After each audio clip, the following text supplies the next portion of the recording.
Full shit, you know what I'm saying? Like, just some social shit for everyone, you know what I'm saying? Like, I made this be myself, so hear me.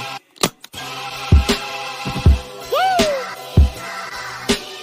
I mean, like, we can pull that clown shit away. There's some real shit for you. I'm spazzing right now, so listen, let's go. Yeah. It's in their bones, the dogs in harmony for the love of the money.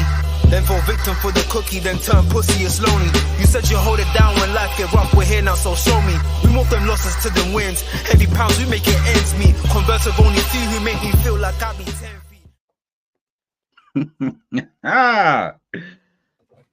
Big up everybody, good morning. Good morning to everybody. Yeah, I mean, we're over here, we're live and direct, live in the flesh. So Liverpool actually had a match last night. They won. I believe they beat Bologna 2-0. I think they beat Bologna 2-0 from what I gathered. There was 2 goals scored. So I'm going to say Liverpool won Champions League.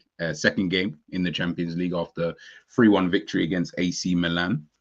As I said, big up everybody. Make sure you're smashing the like, whether you're over here on GTV, whether you're on Endz, make sure you're smashing the like. Make sure you're subscribed to all of the damn channels. They are in the chat right now. Don't want to hear any excuses, people. Come on, man. You know the mandem, you know the vibes. All ready? Let's chat about it. Because I've seen quite a lot of chit chat. As you guys know, I didn't watch the game last night, but I watched it this morning. So I'm locked in. I saw the full 90 minutes on LFC TV Go, because I said from the chat I was getting last night, I had to watch the game just to understand where everybody's heads was at. Seen quite a lot of content creators, or heard quite a lot of content creators, should I say, sorry, talking about the game. And there seemed to be a bit of a differencing of opinions, you know, with performance levels and stuff like that. Agendas are flying across everywhere, but it is what it is, man. But of course, I'm joined by the guys, you know what I'm saying, man. These are my people, Endz and Savage. Endz, how are you this morning, man? Woke up in a better mood, bro. I can't even lie, man. No, you get the little cuddle and, you know what I mean? Little squeeze in that. You're good, bro. You know what I mean? Just get up, better mood. I'm good. I promise you, I'm good. But yeah, man. Yesterday was yesterday, bro. And yeah, nah, man. I stand on what I say, man. IQ is in the mud, bro. Football IQ has dropped dramatically, bro. And I stand on what I say. I'm not gonna flip flop and oh my god, you know, guys didn't really. If you didn't understand, no, you're dumb, bro. I don't care. No longer care, bro. Have a conversation with me about it. And my point isn't the right one. You guys have seen me, Savage, and G go, you know, in conversations where we've gone back and forth and disagree with each other on multiple things. So it's not about agreeing or disagreeing. It's the fact that when you get asked simple questions, you cannot give answers to it. So then how can we have a discourse in terms of, you know, how a player did or how he didn't do? And that's the issue, bro. It's crazy, bro. People just want to say stuff and can't back it up, man. And that's my main issue. But yeah, apart from that, bro, I'm in a great mood. Thank you that you ended it on such a good and positive note. Savage, how are you doing this morning, bro? I'm all right, man. But while I'm sitting here, man, the autistic brain's taking over, blood. I don't like the fact that like you can have 2 words and they mean the same thing and they're the same word but spelled different. I don't like it. I'm sorry. I know it's a weird thing, but I don't like it. It's bothering me. So why is there like American spellings and English spellings to the same words? I don't know, bro. Or like the word color. Yeah, or center. What do you mean center? What? How do you spell center? The way they spell center how I reckon it should be spelled. We don't.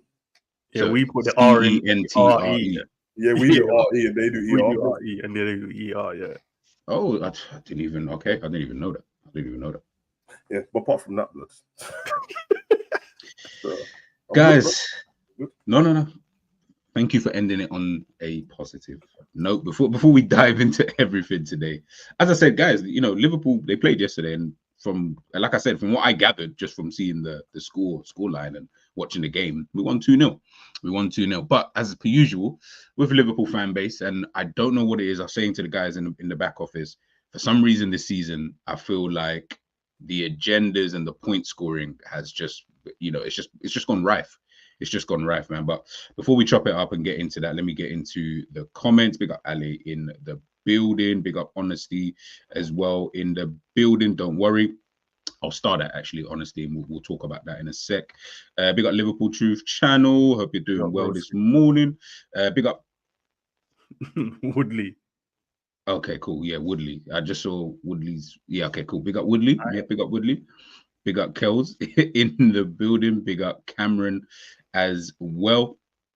Pops, of course. Pops, if you are free, I know you might be doing the school run and stuff like that. Let me know and I will send you the link. All right, let's just get into it.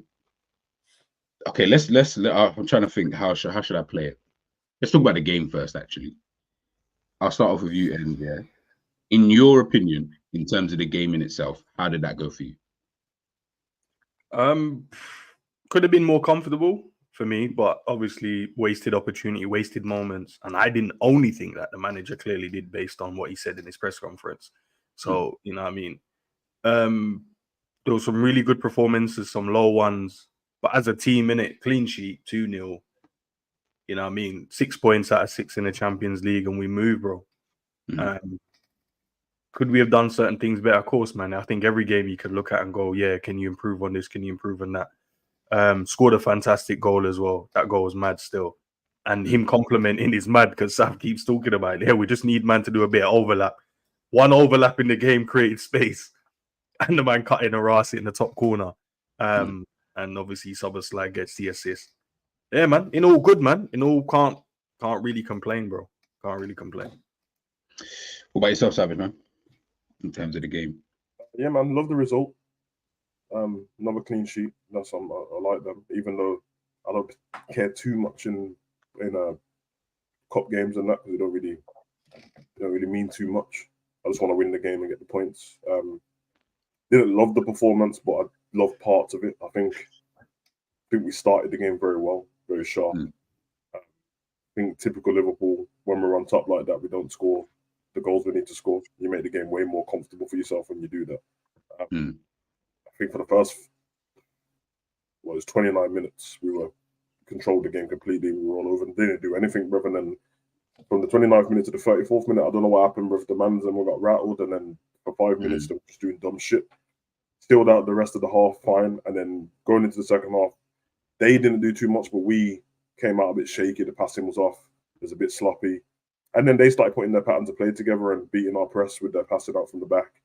But I didn't really feel uncomfortable in the game, like they were ever going to do anything or ever going to win. I just felt like I didn't really enjoy the second half of football. It's just like, it's there. But I do think if we needed to step up a gear, we could have. It's just that with Liverpool, usually it requires the other team to score a goal for us to step up. If they didn't, I knew we was going to stay at that base level. Some good performances. And as I said in that first half an hour, some patterns of play were really good, some nice 1-2s and stuff like that. That was like all over the pitch. Some performances are better than others.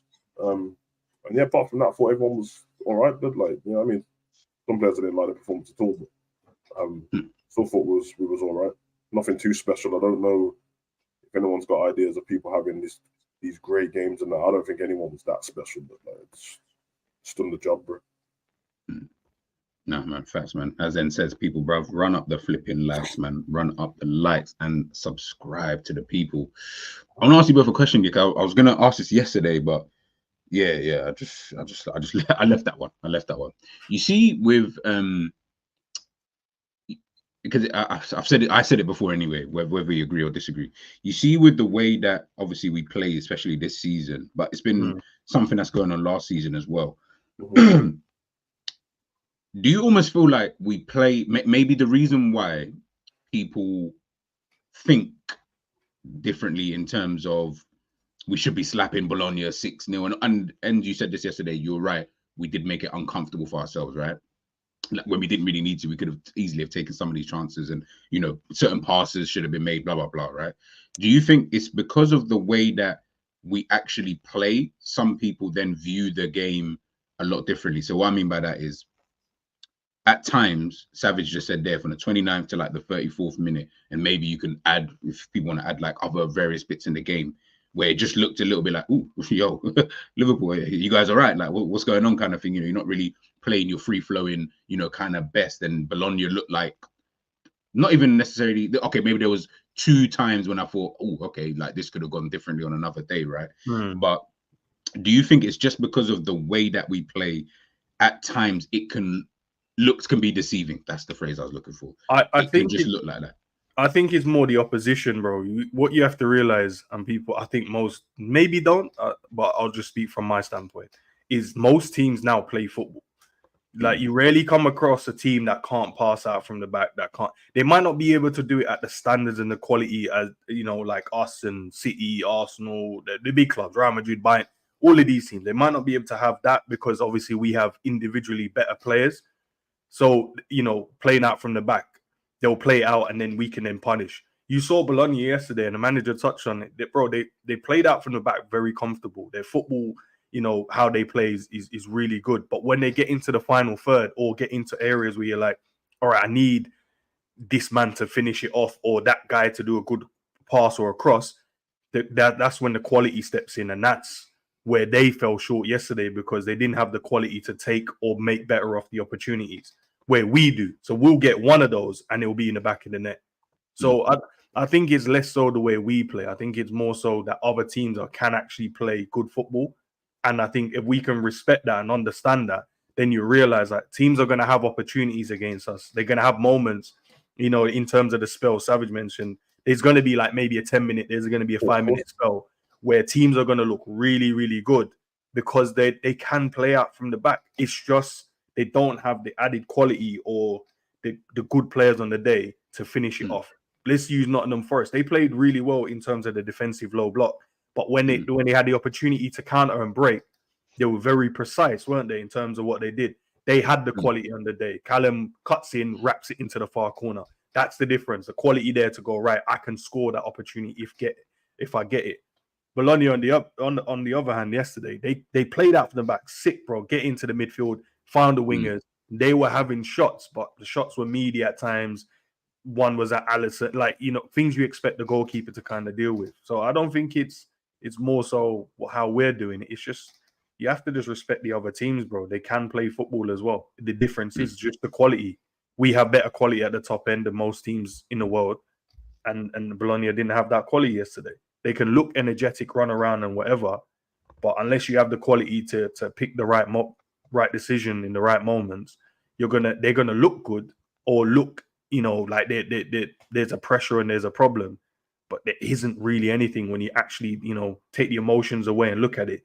Yeah, no, I expect my goalkeeper to save that. Nah, that was a good block. I expect him to be there and block it. Yeah, I expect my defenders to have to deal with a one-on-one duel at some point in the game.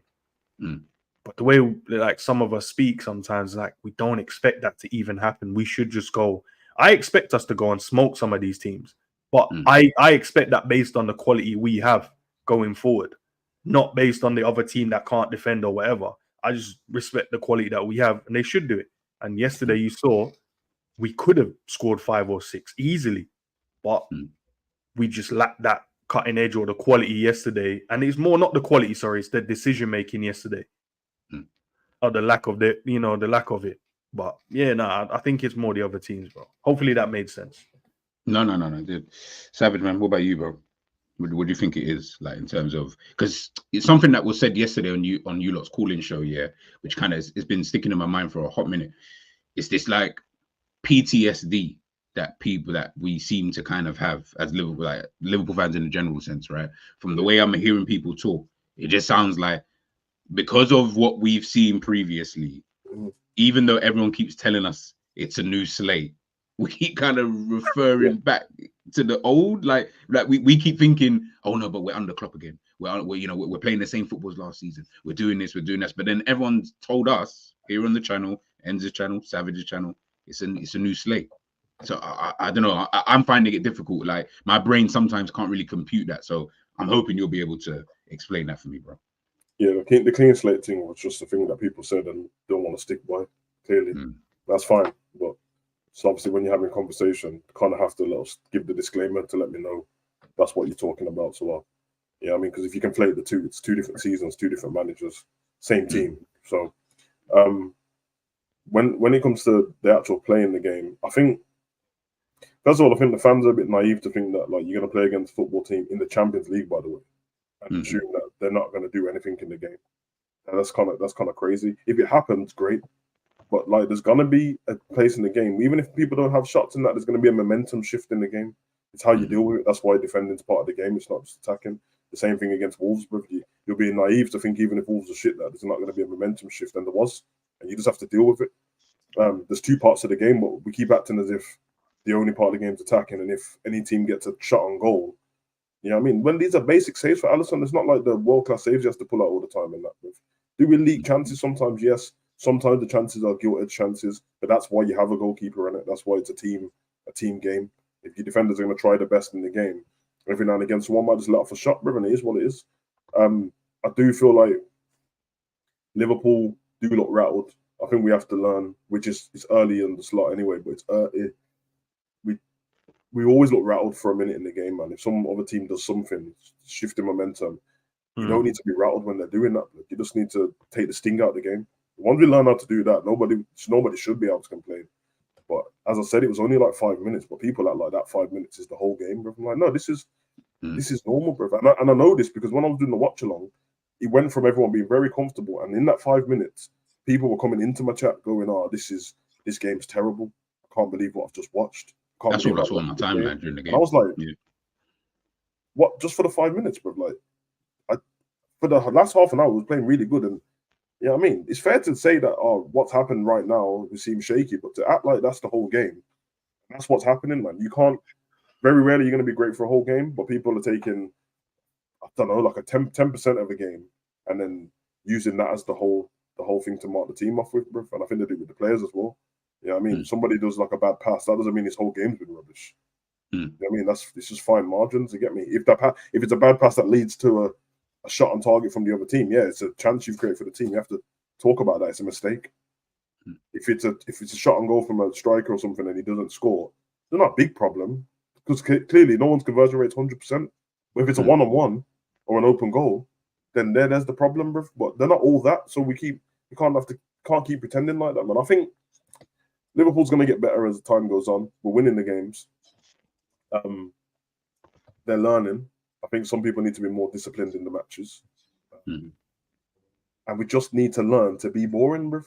I'm not joking, bruv. There's times when you need to be boring in games, blood. All that stuff that people are complaining about Arsenal about right now and complaining about Man City before.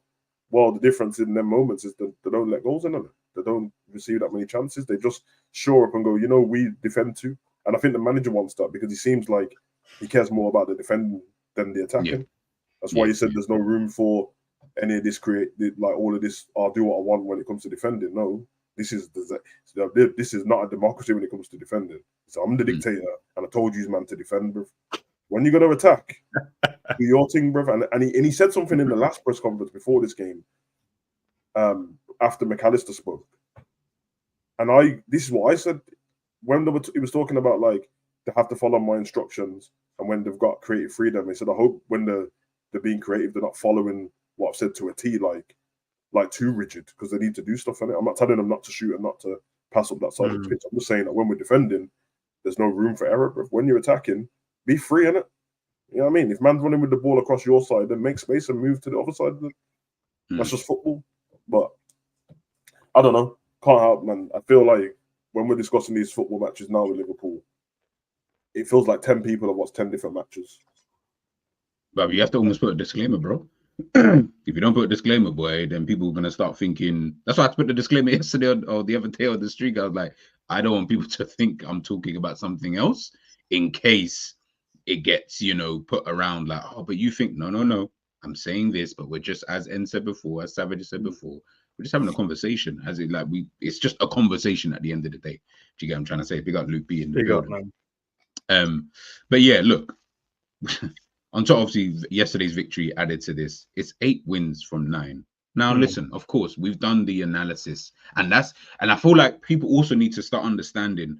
You see, when we do match reactions, I can't speak for everybody else because from what I see, I don't see it on other channels. When we do match reactions, we do go into some level of depth inside it in terms of we'll talk about, as it might be the first 20 minutes, whatever, however the game pans out. We'll do an analysis behind it. I don't think other channels do that. I think it's just more about the game in a general sense, which is fine, by the way. Like, there's literally no right or wrong way. However they do it, I'm like, I like watching some of them anyway, just to gauge what people are kind of saying, right? But when we're doing analysis, I feel like people need to also understand there is a difference between genuine analysis and the match reaction. A match reaction is just going to kind of go over a general summary. So you guys will see it when I sometimes, if I haven't got time, I might just be like, I'm just going to do a match reaction, pre-recorded video, 15 minutes. I'm not going to go into no analysis about it because it's not that type of video. Endz might do the same, Savage might do the same. It might just be a short video that the guys are going to do where we're just talking about the game, i.e. last night's call-in show. It's more of a general kind of reaction to the game. When we do the actual analysis, and when people, sorry, K-Matt, but when people are asking you like, yo, what did X player do that was wrong? That's when we're really trying to find out, because I almost feel like you're conflating the two. Because when we're doing a match reaction, you will tend to then start to say, oh, the last 21 games, XYZ has happened. You start to generalize everything. But when we're doing it, when the call-in shows, for example, that's about that game specifically, just that game. Obviously, if you bring up other stuff, no worries. But we're talking about that game. When you then start to conflate the two, where you're now telling me about other things that happened when Jesus was a boy, like, I don't really care. Do you get what I'm trying to say? Like, I couldn't care less, because the reality is that's not what we're talking about today. And that's where I feel like the problem is coming with Liverpool fan base. I don't know how many times I'm going to keep saying it, but I've been saying it for the last 2 years. I'm probably going to continue with the way that people are kind of, are kind of going anyway. But either way, Slot's only lost one game in his whole tenure at Liverpool at this moment in time. Look at how many goals we have conceded. 1, 2, 3, 4. 4 goals he's conceded in this whole time. Sorry, the team has conceded in this whole time. To me, he's doing all right. Yeah, I mean, I ain't got no complaints, really and truly. Obviously, yes, the defeat is annoying, but I'll keep it a buck. Who else has got 8 and 9? I'm trying to even think. City don't have 8 and 9. I know for a fact, purely because they drew against Arsenal, and I feel like they've dropped points somewhere else potentially. Yeah, they drawn 2. They drew against Newcastle. They drew against Newcastle. I'm sure they've drawn in the Champions League. Yeah, Inter Milan. There you go. So that's 3 results for Manchester City, best team that we would say. Arsenal, we know that they think. Bayern Munich lost yesterday, and I'm sure they've dropped another game potentially. They drew against Leverkusen. Real Madrid, we just saw they lost. So they ain't had a winning team, lad. You know them ones there. Yeah, well, this is it. But you get what I'm trying to say. Like, and we've gone 8 out of 9. So I feel like at times, perspective people. I'm not saying, by the way, don't criticize other people, don't criticize other players and whatever. But let's just not conflate the two. Yeah, when it's we're just talking good, about it's a decent record so far, man. Again, the extremists are out in it, because I've seen them making up all these like, oh, yeah, Slot's the first manager to do this. I'm like, bro, that's not a record anyone's ever give a shit about ever, blood. He doesn't care about it as well, sir. He doesn't, bro. He said, bro, I heard the way he's been talking. Like he spoke after the game. The first Liverpool man to win like 8 and 9 in his first whatever game or something. But okay, but that means before that game, what was you going to say is the first Liverpool man? Or so the next game we're going to say is the first manager, if he wins, that he's the first manager to win 9 and 10, and we're just going to keep going. Yeah. So until he loses, and then they narrative. Some stats are proper stats, but some are just stupid, bro. Like Salah becoming the African top goal scorer. That's a good stat, but there's been ballers. That's great. Drogba, Etu, and all that. Salah scoring the first Liverpool player to score 5 Champions League games in a row. No one cares, bro. Who cares, bro? That's true. Yeah, like this, but they do it, and I get it from the media side. They do it for suit the narrative. I just don't understand that people feed into them, bro. They're like the dead stats, bro. And as the thing is, it's all very good for man to argument, because every time Slot speaks, but he doesn't know me, blood, but the sentiment seems to be the same as everything I'm saying. It's so bad. He's not bringing up too much. I said we ain't played against many good teams yet. He said we ain't played against many good teams yet. But you have to beat what's in front of you, so you can't take it away from his players. But the reason why he keeps coming off the pitch and saying, hey, it was good, man, but I saw these negatives and that and blah, blah, blah, is exactly the reason why I'm doing it, bro. Exactly the reason why these two are doing it as well. Because he knows what's to come.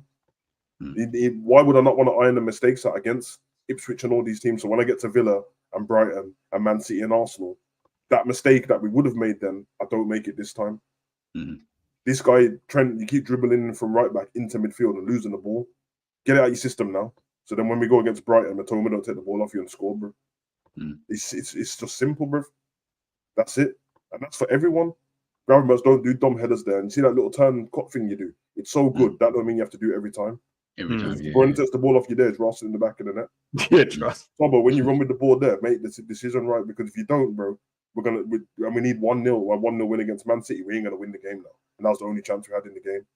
It's simple. Diaz, when you cut through man and cook man like that was beautiful. Now square the ball. Don't hold on for it to do. And that's it, bro. It's just simple. But everyone's taking it as we're picking on man. I'm not, bro. That's football analysis versus whatever, innit? That's what pundits do, bro. We're street pundits, bro. Unofficial. It is what it is.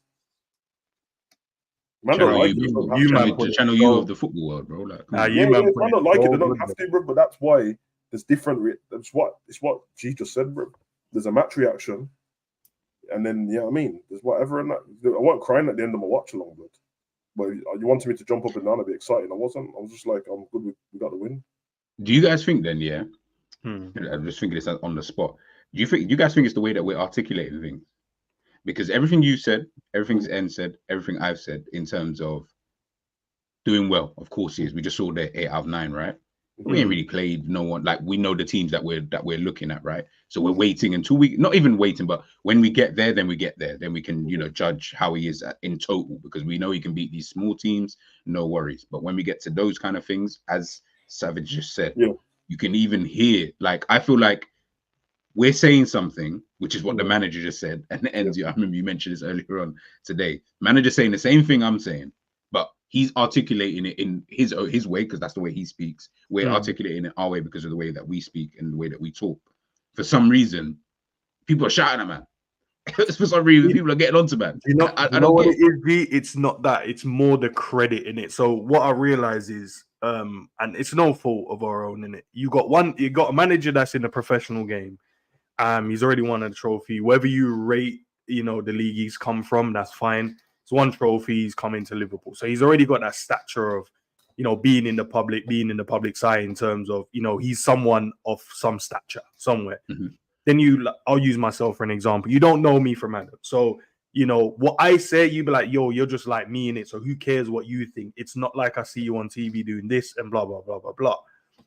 Outside of YouTube, I can explain to people like what I do. I coach professional, semi-pro, academy players going forward, and these are things that when I talk about like details of the game, these are things that these men are learning and developing and getting better at. So when I'm looking at players not doing something, I am not picking on you. I can see how it will affect you going forward in games, bro. So when I'm saying like, yo, bro, I get the whole GA thing, I get it. But you need performances, bro, because the GA thing can only carry you so far, especially now when we come to these type of teams, the Arsenal, the Chelsea's, these guys. We're going to need you to perform. And that goes for every player, Sobbo, Virgil, Alisson. We're going to need you to perform, because you make a mistake in them ones or expect, don't worry, I'll get this goal, blah, blah, blah. That's when the team has scored 2 or 3 because your performances ain't there and the opposition you're playing against, the quality they have, are gonna kill you, bro. So that's where it comes from, bro. I don't have that stature in the public, so people are gonna be like, "Shut up, bro! I don't care what you have to say," and they will look at others. Let's just switch it quickly. Let's go to like a Goldberg, for an example. You'd say he's done like charity matches. He's got a stature in public size, right? Call him Goldberg, like it's wrestling, but what? Goldbridge. let's use him, yeah. But if he says, I think Mo needs to perform better, blah, blah, blah, blah, blah, people most likely listen. Whether you like him or you dislike him, because he's got that stature of being able to be on TalkSport, so mixing it and blending it with players and whatever it may be or whatever, they will take what he's saying on board. So it don't matter how he says it. He could just say, nah, he's shit, he needs to perform better. People didn't go, you know what, he has a point, And it's all because of stature and where you are in the world, bro. That's where people take what you're saying on board. And that's why when Arne Slot said everything I said yesterday, everything Savage has been saying, everything that you've said it yesterday. Yeah, it's all good, man. Like the 2-0 and that, but yeah, we need to make better decisions. There was a few passes. And I'm like, bro, I mentioned this yesterday. Like, bro, we can make the game easier for ourselves. Then he turns around and says, Yeah, no, there's another thing that I'm really happy about. Virgil and Ibu throwing themselves in front and blocking shots and stuff like that. And that's when I was saying, would we be able to have the same energy if these men took the day off? The manager ain't going to have that, bro. He's happy that these men are doing what they're doing. It's all well and good scoring and whatever, but we still have to up our performances. And I love that about our manager, bro. He's not having this whole idea of, as long as we win. He doesn't have the idea, bro. He understands that there's going to be tougher tests. And if we want to get to where we say we want to get to, i.e. winning Premier Leagues and winning Champions League on a consistent basis, not a one-off, bro, we have to be performing on the highest level on a consistent basis and call out when we see underperforming without throwing in the added agendas, bro. Like, you've heard me get on. I haven't really got on to McAllister, but I've said he's not been playing well. I've said Sobo in the last game was really shit, bro. He wasn't good at all. I've got onto certain other players within the team, bro. But the other guys have stepped up so much this season. There's nothing I can really pick out of their game, bro. But that's how it is, bro. I realize it's stature, bro. If you have stature in the world, people listen to you, no matter how you speak on it and how you discuss it, bro. Don't matter. Yeah, it's true, and that's why I always them always think I'm joking because it looks like I don't care and I'm doing some character business. No, I actually don't care, blood. I don't give a shit about one of yours, blood. I just want to come and chop it with the man, them, bro. To be honest, bro. Like, that's it for me. Like, I said, who cares, bro? Like, I'm not. You can say I'm not right. It doesn't matter to me. I'm probably not right. I don't get paid millions to be the Liverpool coach. So I don't care if I'm wrong either, bro. You know what I mean? I'm just not. I have no agendas against anybody. Even if I don't have an agenda. Because at the end of the day, the bigger picture is Liverpool, innit? I just want us to play well, bro. And these things, what seem a bit pessimistic, it's fair to say. I'm optimistic for the season, but like we've got experience, we've got lived experience of. See, I can see where this is leading to. That's it, and it's fine margin. So of course, I'm talking about it. So when people go, "Oh, but we're still winning games," and duh. Like I still expect us to be in the top 3. But the fine margins are 1 game, 2 games, bro. So wouldn't you rather get better at something before you get to it? That's the whole point of practicing and repetition of stuff. So by the time you get to this certain level, you're better at it, innit? That's all it is. But then again, with what Endz was saying, depending on when people tune into your content, is depending on what Liverpool's doing is how people tune into your content. And so you've got all these subscribers and that. When Liverpool get battered, more people from other channels come in and start watching and stuff. If Liverpool batter somebody, you get certain people, and then if it's just mid-range, then people just tune in when they want. So they'll tune in and go, "Why is Endz talking about this guy again?" I'm like, well, that means you didn't tune into his first 3 games then, because you were saying positive things about this person. Just sounds like an agenda. Hey, who cares, blood? It is what it is. Jerry, man, welcome to the channel. Welcome to the show today. Bless my bro. Obviously, we're talking about apparently, Liverpool won last night. Apparently, from the way people were kind of speaking. Like I said yesterday, I didn't watch the game until this morning, so I was trying to gauge what you, man, were obviously saying in the chat. Obviously, we're just bantering and that when we talk about Salah and Zabozalai and all of these kind of things, man. But first and foremost, how did you see the game? Do it is. I'm in the results business, innit?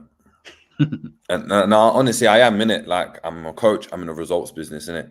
And again, I keep saying it. I said it on Endz, I said it on your channel. Liverpool just look like a professional outfit now, innit? They're just a professional outfit. As in, you don't have to play well to win games. City don't play well every single game. Arsenal don't play well every single game. The one time we won the league is when we were like amazing. It's like a unicorn type of season where under Klopp, where every game looked like it was just boom, boom, boom. And last season, when we thought we were going to do everything, it's like every game was like end to end and stuff. Liverpool are controlling these games, and you might think that it might be a hard watch or it's not as intense. We're not going as forward as much. But when you go and look at how many chances Liverpool really concede, the numbers are much lower than they were last season. Liverpool started off well. Do you know what I mean? Bologna are a good outfit. And I'm content with it. I watched the game. It was good. Salah scored a good goal. I know people are going to start nitpicking at, but this player's like this and this player's like that. But, you know, like not everyone's going to be on form playing well, and not everyone's going to perform to a high level within a system. The reason being is you can't cater to 11 players on the pitch. So if Gravenberch is doing well, someone's going to be sacrificed, isn't it? Same way last season when you had Szoboszlai doing well when Trent was not great and people were like, where's his assists going? And all of a sudden then Trent became the guy and Szoboszlai was doing the defensive work. It's the same thing. I don't know where. I know some people I see on Twitter saying, this is rubbish. It's 2 games now where we've played poor and stuff. I'm like, I don't think we've played poor. Like we ain't been outstanding 10 out of 10 all over the pitch, but I think they're good performances. And I think, look, they're good performances in terms of you got the result and you've done some things well. Yeah, there are things to improve, but you've got to look at the game for it, isn't it? If this was a Champions League final where you're going to be telling me, we've got to improve, Like, what? You just won the game 2-0 clean. Do you think Real Madrid, when they beat us, we're sitting down thinking, we weren't that great, you know. Liverpool are playing in our box. Like Mane could have scored, he hit the post and done this. No, they're just like, we won the cup. See ya. Like when they beat City, and City were all over them, did City win anything for battering them at the Etihad? No. So this idea like that every single game you've got to be 10 out of 10 and Salah's got to score 25 goals and Szoboszlai's got to get 20 assists. Like, relax. You're not deep in, right? That Liverpool aren't playing well, but they are not conceding goals. They're not conceding goals. Like you're winning games 2-0, 1-0, 3-0 on a consistent basis. Consistently. That's impressive. Like to me, as a player, that's impressive. When I look at a team and I'm looking at, my under-12s, and I'm looking at the stats of who we're playing. If I see a team conceding 5 goals, but they're winning the game 9-5, I'm like, cool. Well, we got a chance of winning the game. When the team don't concede, that's when you're like, rah. This team's winning games, but they don't, like, teams aren't scoring against them, and that team couldn't score against them, and that team couldn't score against them. And Bologna aren't like a dead team. Like we saw what they did last season. And Thiago's motto's gone Juventus, I think. He actually went Juventus, right? Yeah, he went Juventus. But their team itself is still a very, very good team. And you could see in patterns that they are a good team. When we're playing the ball one touch, like they're good football inside. So take the victory. You beat them 2-0 at your own patch, and you move forward. I don't know where. I don't know. Maybe because I'm not in the scene like that doing streaming, and I'm not just bogged down with what's going on with Liverpool. But it's not that deep. It's actually not that deep. Like, what, do you not want to win games? I don't get it. Like, how much better do you want this Liverpool team to become? Because Arsenal last season didn't play well every single game, and they still won games. I don't know, man. I don't know. No, big up to the chat as well. Big up to the chat, and big up to obviously Endz Savage. What's going on? Big up, bro. No, just sorry, I cut you there right at the end. I just love this comment obviously come up from Sleepy First. Big up, by the way. Guys, make sure you smash the like, man, because we've got some more to get into.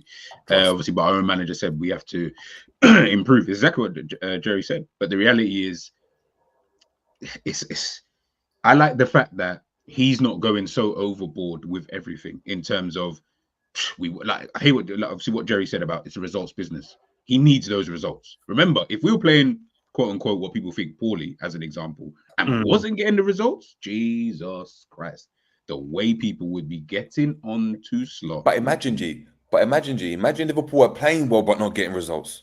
Imagine you were popping teams off the park but weren't getting results. Yeah, exactly. Then what would the conversation be? Like of course, Liverpool needs to improve.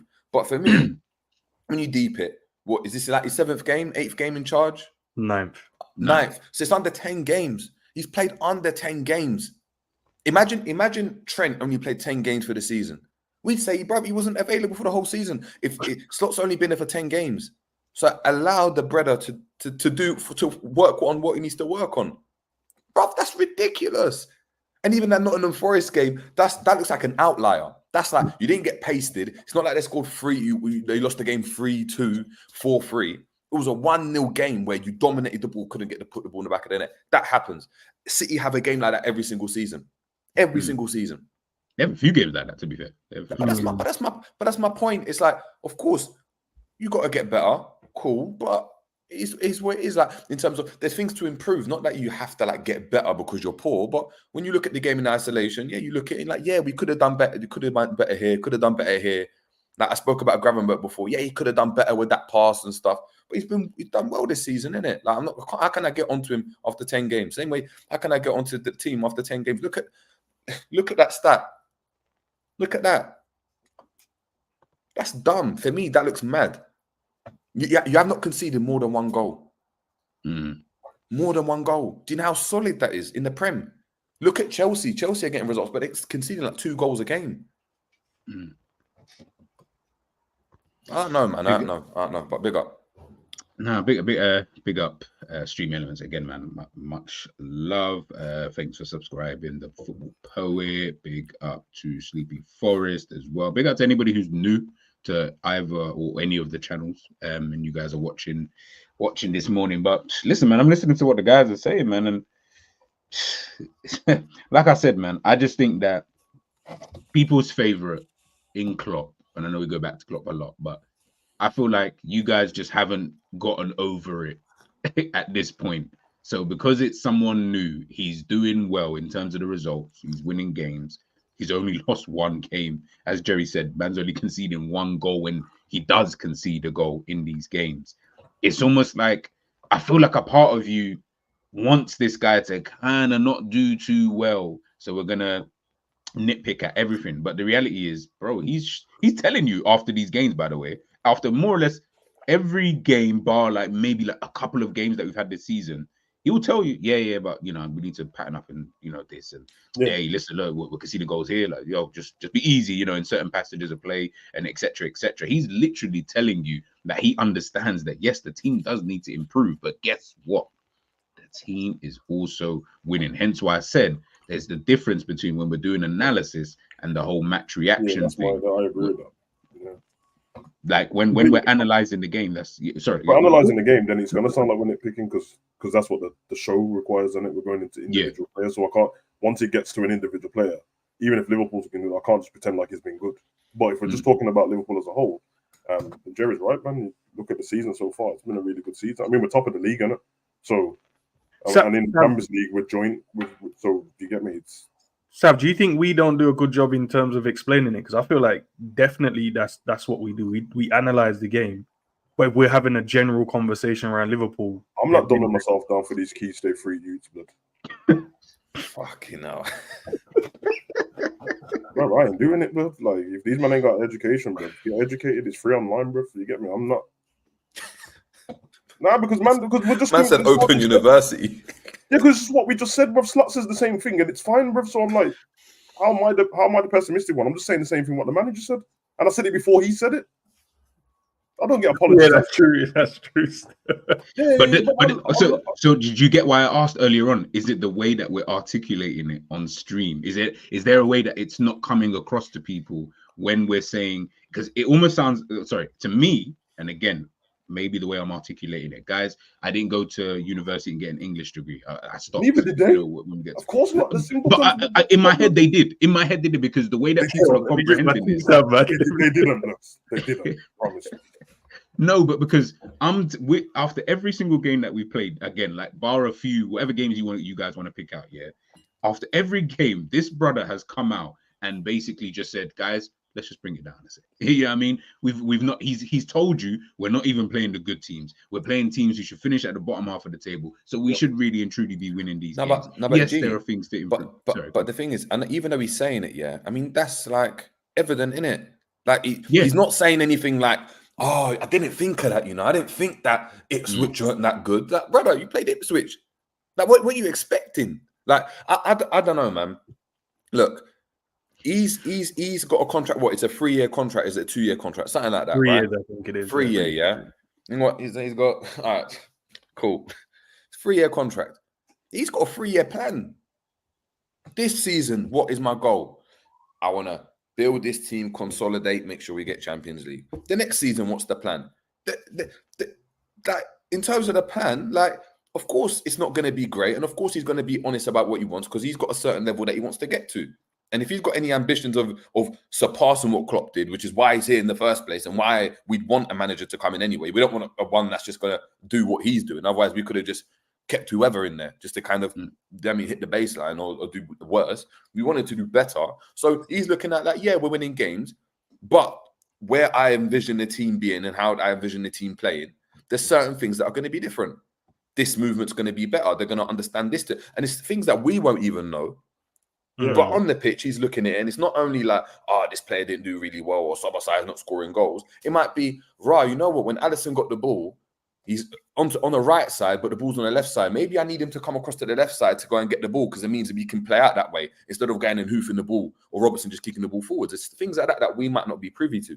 But he's winning the games at the same time. So for me, that's a positive thing. If he's saying, look, I'm not happy with, or not that he's not happy, but I want us still to improve, because we haven't reached the potential I think the team and the club can get to under my stewardship, but we're still winning games. That's a positive.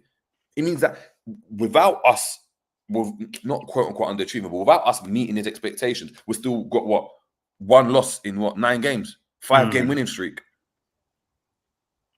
Worst thing about it is, if this was Klopp, we'd be loving it off, If this was Klopp, that's what I said. Man would be loving it off. We're like, yeah, wow, we're back. We're gonna win the league. No. Like, relax, bruv. Like, what else do you want the man to do? Big up, Zia. Panel, I cannot tell. Sorry, I had to start this comment because I find it kind of interesting. I cannot tell which one of you likes the team and which one does not.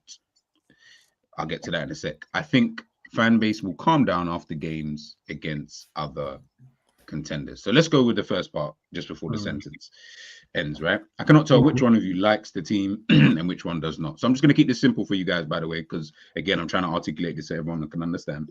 Savage, do you like the team? Yep. Endz, do you like the team? Yep. Jerry, do you like the team? More than I have done in the last 4 years or so, man. I'm enjoying the players, man. Like, I'm enjoying the team. I'm enjoying the bond. Yeah, it's good, man. I'm happy with it. I enjoy it. Cool. And I will answer that in the same way. Yeah, I'm enjoying it way more than I have enjoyed it. And you guys have heard me say on numerous occasions, bro, I actually like, the football and stuff like that. So we get that, out of the way. I think fan base will calm down after games against other contenders. As the manager, has said, as we have said, man can only beat what's in front of us at this current moment in time. Yes, I agree with you guys in terms of when we're doing analysis, there are certain things, yes, we can, bro, there are certain things Man City can improve upon. I can promise you for free, because I watch Man City and I watch Arsenal. There are things that they can easily improve upon. Bayern Munich, yesterday, there are a lot of things in that game I felt that they could have improved upon. Vincent Kompany mentioned as much after the game in his press conference. Real Madrid, Barcelona. There are so many different things that we can talk about in terms of that, right? What I'm trying to say, and what the manager is obviously telling people, is that it's more about tempering your own expectations, because prior to the season started, I know I didn't anyway, but most of you didn't even have Liverpool really doing anything, to be honest, outside of the cups. Maybe get Champions League run and maybe win an FA Cup, and the league just sounded like it was a myth to most people from what I gathered. Now, obviously, I didn't think we're going to win the league, and I still don't think we're going to win the league. That was just my own opinion. But now that we started doing well at the beginning of the season, I feel like now everybody then went from not thinking we're going to do anything to we're going to win the league, we're going to win it all, we're going to win the quad, we're going to win this, we're going to win that. So you've gone from one hyperbole to another. So now that we're going through these games and stuff like that, I feel like that's when we're starting to just go a little bit overboard with certain players, as Jerry said, expecting this player to do this or expecting that player to do that, when these times the manager's telling you, no, I'm telling him to do this, but you're expecting him to do X, Y, and Z. Like, I just feel like with this fan base, but I've said it before so many times, but like, you lot are way too all over the gaff with your, just like with the opinions and stuff. I'm just like, guys, we just need to chill, man. Just relax a little bit. Let's just move on. When we're analyzing it, yes. And when we do, we're going to go into the ratings in a bit. When we're doing the ratings, yeah, then we can talk about individual players and stuff like that, X, Y, and Z. That's fine. That's all calm. But when we're talking about it in totality, brother, it's 8 out of 9.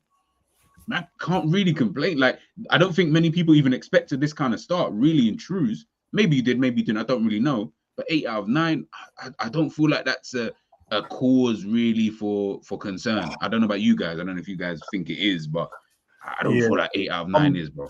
Do you know what I'm going to do? But I think I'm going to put analysis in the title going forward. I think that's the only way I can make it clear. Most people don't know the definition, so it's pointless. No, because Nah, do you know why I want to do that? Because I think that then it makes it clear in it, so it doesn't seem like I'm trying to rain on people's parade. After the game of football, for me personally, I want to discuss it and I want to look at the finer details. How can we improve as a team? And the things that I'm asking for us individual players to improve on, it takes us from a team that goes, we can just win and you might look uncomfortable, to like dominating and it's just easy. And we're like, do you know what? I can cook, clean, make a cup of tea, relax, whatever, lay on the sofa. Because I know once my team scores, bro, I know what the man them are doing, because these little fine details, they've tuned, and I know they're just going to cook up whoever we play. Doesn't even matter at this stage now. But I feel like we can't. Yesterday just felt like we couldn't do it, bro, because simple questions can't even be answered. And if we're analyzing a game, when you're asking about what did a player do wrong, if you watched it and you have if you sit on the opposite side of the argument, which you can, and I would never say that your opinion is lower than mine. I'm just saying, if I ask you a question, if you ask me a question, in your opinion, what did that player do right for you to say you think he did well? I will be able to tell you from my point of view what it is. So I expect the same thing if you're on the opposite side and I go, what do you think the player did wrong for you to stand on this side, and you're not able to do it, and then you're bringing up last season and the season. How can I then have a conversation with you then? It will make no sense, and it'll seem like I'm trying to be a dickhead when I'm not. I'm just. You don't have to change anything about what you do yourself, just for everyone else. But like, that's the whole point. That's why it's called YouTube channels, just like TV channels. But you watch stuff for different things, and it like. I'm just not a bantery fan, bro. I'm not even like it with like rival fans. It's not a problem. There's other fans who do it, and I enjoy some of their content as well because it's entertaining, bro. But when I just want to have a proper, serious conversation, bro, I'm trying to have a proper, serious conversation about football. That's it, bro. You get me? Sometimes I watch Monday Night Football for Carragher and that to analyze it. Sometimes I watch Paramount for Henry and that to just make jokes. But I enjoy both. Yeah, same. But I'm not. But do you think Paramount's going to change the way they are? Because man, you know what I mean? Because there's not serious analysis. And you think Gary Neville and that's going to change because there's not enough jokes over there? They ain't going to change, bro. That's for everyone else to understand. It's not a problem. I don't understand because I'm not overly biased and overly gassed about stupid records and all this business. And bro, I don't really care, bro. I think what Slot's doing so far is really good. That's it. It's really good, bro. I'm happy, bro. And when someone says to me outside of the internet, how's your team going? We're doing good. We're doing really good. We're better than everyone else because we're top of the table. But all we're doing is just looking at the finer little things that will push us even more, bro. So when we get to those difficult moments, we've ironed it out and we just go, right, cook now. And then we just go from a team that, you know, when the man them get, you know, flustered in 5 minutes, bro, that 5 minutes don't even exist now. And then it's even worse for the opposition because now mentally they're going to be like, bro, you can't even beat this team, bro. Like they don't get flustered. They don't really concede a lot of opportunities. How do you beat this team now? Now they want to scrap our players. They want to have arguments on the side. The thing is, Endz, when you deep it, and you just look at like what Slot is slowly building, it's a culture, of being difficult to beat. Like no team, like Nottingham Forest found it difficult to beat us. Like, of course, we didn't go and do our job, but it wasn't an easy game. When you go and look at the stats, teams are finding it difficult. Over 10 games consistently, where it's not like you're going end to end like Ange Ball last season, where they went on I think there were 8 games winning streak, unbeaten running, and it kind of fell off. They were end to end. It was more like Klopp. Even now, you see, like this is completely different. So, people are talking about statement wins and stuff, right? Okay, so we need a statement win against the lesser sides. The statement wins come from consistent wins. I don't care about beating a team, Nottingham Forest 7-0, but then you come up against City and lose 5-3 because you can't control the game. I don't want that. So I prefer, cool, you can lose that game. There's a lot to learn from losses anyway. But when I look at it, I'm like, this team's starting to lose. I'm looking at Trent even. He's getting the ball, pretending to go long, and he's passing it backwards. Like, even little things in those areas, I'm like, okay, he's starting to get it. Liverpool are controlling, like, games. I don't know if people, maybe I'm watching a different match, but Liverpool don't look as vulnerable as they've done in the last 7-8 years. But Liverpool look vulnerable. Like every time they went forward, it's like, ooh, we had to win it high, and like we're always running back. And if you go back and remember like Klopp and Liverpool, it's just Van Dijk ducking down players. You know what I mean? Because we're mad, like we're just mad gaps behind, and you got Gomez ducking players down. You got Konate running back. I'm not seeing that. I'm seeing Konate just win his headers. The ball's not getting in behind him like that. Now, for me, that means the team's being controlled, and you can control games without the ball as well. So at times, even look, you're gonna have times where it's going to be difficult against Arsenal. It's going to get difficult against this. But I'm looking at how do their teams manage those situations. Say against Bologna, against Klopp, we probably would have conceded. They might have drawn the game. Maybe we would have had to win the game 3-2. Maybe we draw it 3-3. Maybe they even win. But that's not happening. So for me, I'm just like, cool. Like, Liverpool are starting to do that. Like that, what you're talking about, Endz, when you're saying, oh, yeah, can they like start to be like, cause teams issues? I think teams are looking at it like, rah, like they don't really look weak like that. Like Liverpool don't look weak. Like for me, like I don't look at it like, yeah, there's someone that's not playing well, but I don't look at Liverpool like, oh, we're mad vulnerable, you know. We're mad vulnerable in the midfield. We're mad vulnerable in defense. We're mad vulnerable out wide. Even Trent, he's performing better defensively than he has done for the last whatever. Team, though, Jay, though. As a team, he's good. As a team, I think we're defensive. He's still getting run past. I don't think so, man. I don't think so, man. I do think you're right about one thing, though. I think the fans are conflating what the manager's job is to what they like, innit? So you're allowed to like this style of football more than the last style of football. You're allowed to like the last style of football more than this one, because of course, if you go and look through opinions, whatever teams have ever won the league and Champions League, they all play different football. So it's whatever you like, innit? But people just can't be honest with that. They can't just say, you know what, I can't lie. I don't particularly like this style of football because it doesn't really excite me. But big up to the manager who's doing what he should be doing. That's his job. He's contrary to popular belief, but his job is not to entertain us. Facts. He has his own job, bruv. And the reason why I know this, and if you look, the way you're speaking, Endz and G, compared to last season, and then the fans have changed. They sound like how you lot did last season. Yeah, yes, literally. And I knew this before we got him as a manager. That's why when I think me and G was on the show and that's what manager we want, and we both said De Zerbi, and I looked at the chat and everyone lost their damn mind, bro. They're like, nah. I don't want none of that boring passing business. I don't want to play boring football like Man City. And I said at the time, you think winning football matches is boring? And would you know, we started this season, we win the football matches, and they do think it's boring. But I'll tell you what, bro, winning trophies and winning games ain't boring to me, bro. So let's see what happens. But you're allowed to feel like that. Just tell the truth, though. Don't have a problem with, man, just be for the sake of it and try and make stuff up, because you can't. Because one thing you won't be able to argue with is the results, bro. So then you've only got to argue about a Nottingham game. Okay, keep arguing about that game, then. It's pointless. Let's go on to the match ratings, man. Let's go on, because this is going to be very interesting. Very interesting. Trust. Ali, how do we think he did? Let me even get the order, because I know people like the stats and that. So let me get the stats up for Ali's game. Do you ever think that the stats for? I'm not trying to change the show, obviously, but you ever think the stats for goalkeepers, we should change it? Like, in what sense? Because you've got to mark out a 10 for a goalkeeper, bro, but it's not. It's a bit unfair. I know what you mean. Yeah, I know what you mean. I know what you mean. Yeah. I've said this 100 times that sometimes I find it difficult trying to rate the goalkeeper, because what if he has to make no saves in the game? Do I then give him a 5, like, for not making the save? Yeah, I feel like goalkeeper, you can either be poor, good, or great, but then that's it. There's no in between, bro. Like, because if you just go, if one of us just go, Ali's a 6.5, what does that even mean?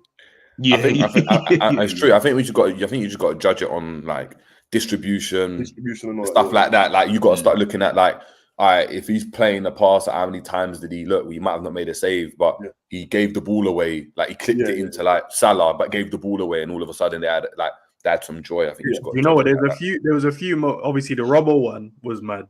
And he said to Ibu, "Oh yeah, you should have come short," and stuff like that. Then there was one when he clicked it into Sobo in a mad position, bro. I'm like, what did you expect? That the one he dinked over the top? Bro, the man dinked it into a space here, and I'm like, there's a midfielder in front and one behind. So he tried to do well. He headed it down to Gravenberch, but he went to the opposition player.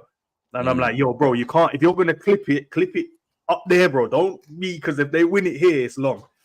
There's a few ones where he got the height wrong of the pass. You know, when he tries to clip it into the forwards, there's a few times when he clipped it over Nunes. There was a few times where he clipped it over Jota, where you're like, oh, if you can just clip it into feet, they can hold it, and then we can play on.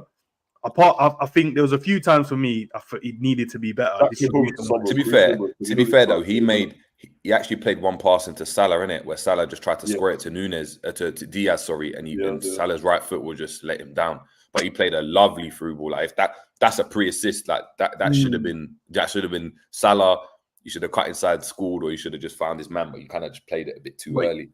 But yeah, in terms of the saves, he made some good, you say comfortable saves in Ali's eyes, in it for him anyway. And even the one when he came, did someone block it and then he hit the crossbar, or did he get a touch as well? Yeah, deflected at I think Konate slid in it. Yeah, I think it's Konate. Yeah. So yeah, I'd probably just say just a normal. If we're gonna say 5 is like good, I'll give him a 7. Yeah, like yeah. No worries, I'm good with that. Trent. How's it going? That's solid, man. I said the defensive display, bro. It wasn't the one yesterday. We're going in the right direction. What Jerry said, we're slotting that, bro. But I don't like this guy in defense at all anymore. It just makes me want to fight him every game, bro. Fucking shit, bro. I don't mind it, you know. I'm not gonna lie. I don't mind it. Like, I feel like do it is. I can't. You know, it's like in life, innit? If someone keeps trying to, if every time I invite someone to my yard, they keep stealing something from me, innit? Like, I'm not like, do you know what I mean? But after the 10th time, I'm not gonna get upset if I still invite him to my yard and he's stealing something from me. And at that time, I'm like, yeah, I know he's gonna take something. Do you know what I mean? It is what it is. So for me, I'm just like, cool. Like he's not gonna be flipping. Do you know what I mean? I don't know what leading to Ram, but I would give him an average rating, but I feel he was just average yesterday. Yeah. Yeah, he was just average, super average. Yeah. But yeah, he needs to. But you're right, and that's the details that we're talking about. You know, he can play them mad passes all day long, but bro, we just need in certain games, just tighten it up a bit, bro. Like, don't allow the man just to run by you like you don't exist, bro. I know there's some tricky wingers, and I know man them don't rate you defensively. I get it. They don't run past Trent. They phase through him, but they phase through man's bro. Some instant translocation thing that just phase, bro. Oh my god. Bro. No, because you know the teams don't rate you when they go down. You know that's the side we need to play down. I'd like to know how you know, just be a fly on the wall with these teams where they're just like, yeah, we're gonna target him. Yeah, we're gonna target him. because the thing is, yeah, you know, it's a bit mad, isn't it? But you know, like if 70% of all the balls go down, you're down to be rinsed more, innit? Yeah. Like, you know, if you just targeted Robertson every single game, yeah, and in games where that's happened, he's just been done, innit? Like I've seen him get skinned as well. But it seems like they target that side more than any other side. So when they do that, it's like Robertson might have like 5 1-on-1s to deal with, but Trent's already had 20. Do you know what I mean? By the first half, and it's like, right, you just know, like, yeah. No, but it's a disrespecting, bro. I can't believe that team just want to just play down that side, bro. Play on the other side, man. But it's not even a disrespecting. It's like, you know, he's going to be more advanced than the other one, innit? So where's the space? Where's the space? And at that point, like, if he steps in, like, even if he moves into midfield, there's a gap there, innit? Like, that's just bait. Like, all right, cool, we're going to play down that side. And then he's got more to do. It's just, and I think that's a tricky one, man. As well. If you look at the way the left wingers are, the left wingers at current period are better than right wingers in football. So naturally, everyone goes down that side of the pitch because everyone does the inverted thing. And it's not like left footers are playing on the left side and right footers are playing on the right side. So, yeah, when you think of all the best ones, but they're playing on the left side, bro. And for me, I feel like even though it was a millisecond, he should have played that pass a bit quicker to Nunes. You know what's mad, Endz? I remember you saying that yesterday, and I watched it this morning, and I was like, yeah, like it was so baffling. Why didn't you just pass it early? Like you had all the time in the world. Like. Thing is, that pass is not like a simple pass, though, innit? Like he's got to, like, I know we're nitpicking, but he's got to like judge. He's got to judge it, innit? Like it's not. This isn't like you're just squaring the ball in it, like across the box, and you just got to play it. He's having to judge, like, all right, cool. Is this guy going to intercept it? Do I play the pass? There's another option to play it. Like that split second, that can happen, innit? Like in my opinion, Nunes has got to watch that line a bit better. He doesn't even check his shoulder to see where the guy is. Here's why I disagree. Yeah, and this is what I'm saying. When we set standards for players, we can't then fluctuate based on how we feel. So we know Trent is the best passer in the team. Maybe even in the Prem, depending on who you care about. For me, you're putting it around the player. Regardless if you think I need to assess it, for him, that should be a simple pass round the channel and allow your striker to run onto it. I felt like the reason why he hesitated is because he thought, maybe should I clip it over? He decided to choose a different option, and that's where he stopped because you can see he checked himself because maybe he wanted to chip it in behind, and then he realized, no, actually, I should have just put. And in that split second, when he should have just opted for that first decision, the striker he can't slow the run down because in that split second, Jay, there's no way I'm going to be in tandem with you. Go, do you know what? He's going to check, so I need. There's no way he's going to do that. Do you know what it is though? He bent it, and he thinks, no, put it around there, bro. But you know, naturally as a forward, yeah. If I did that and I expected the ball to come, yeah, and it didn't, I'd check naturally because it's just like okay, Jay, but it was done in such a quick moment. There's no way he could have checked back then. It was like there was not. I don't know, man. I feel like if it was like, you know, the one where he halted and then carried on running and you didn't check it, then I would have seen what you're saying, because then you're like, bro, you can clearly see he's carrying it a bit more. Check that and come back and then go again. But it was literally he checked it and then he hesitated and he's gone then and then he played it. He couldn't have checked again, bro.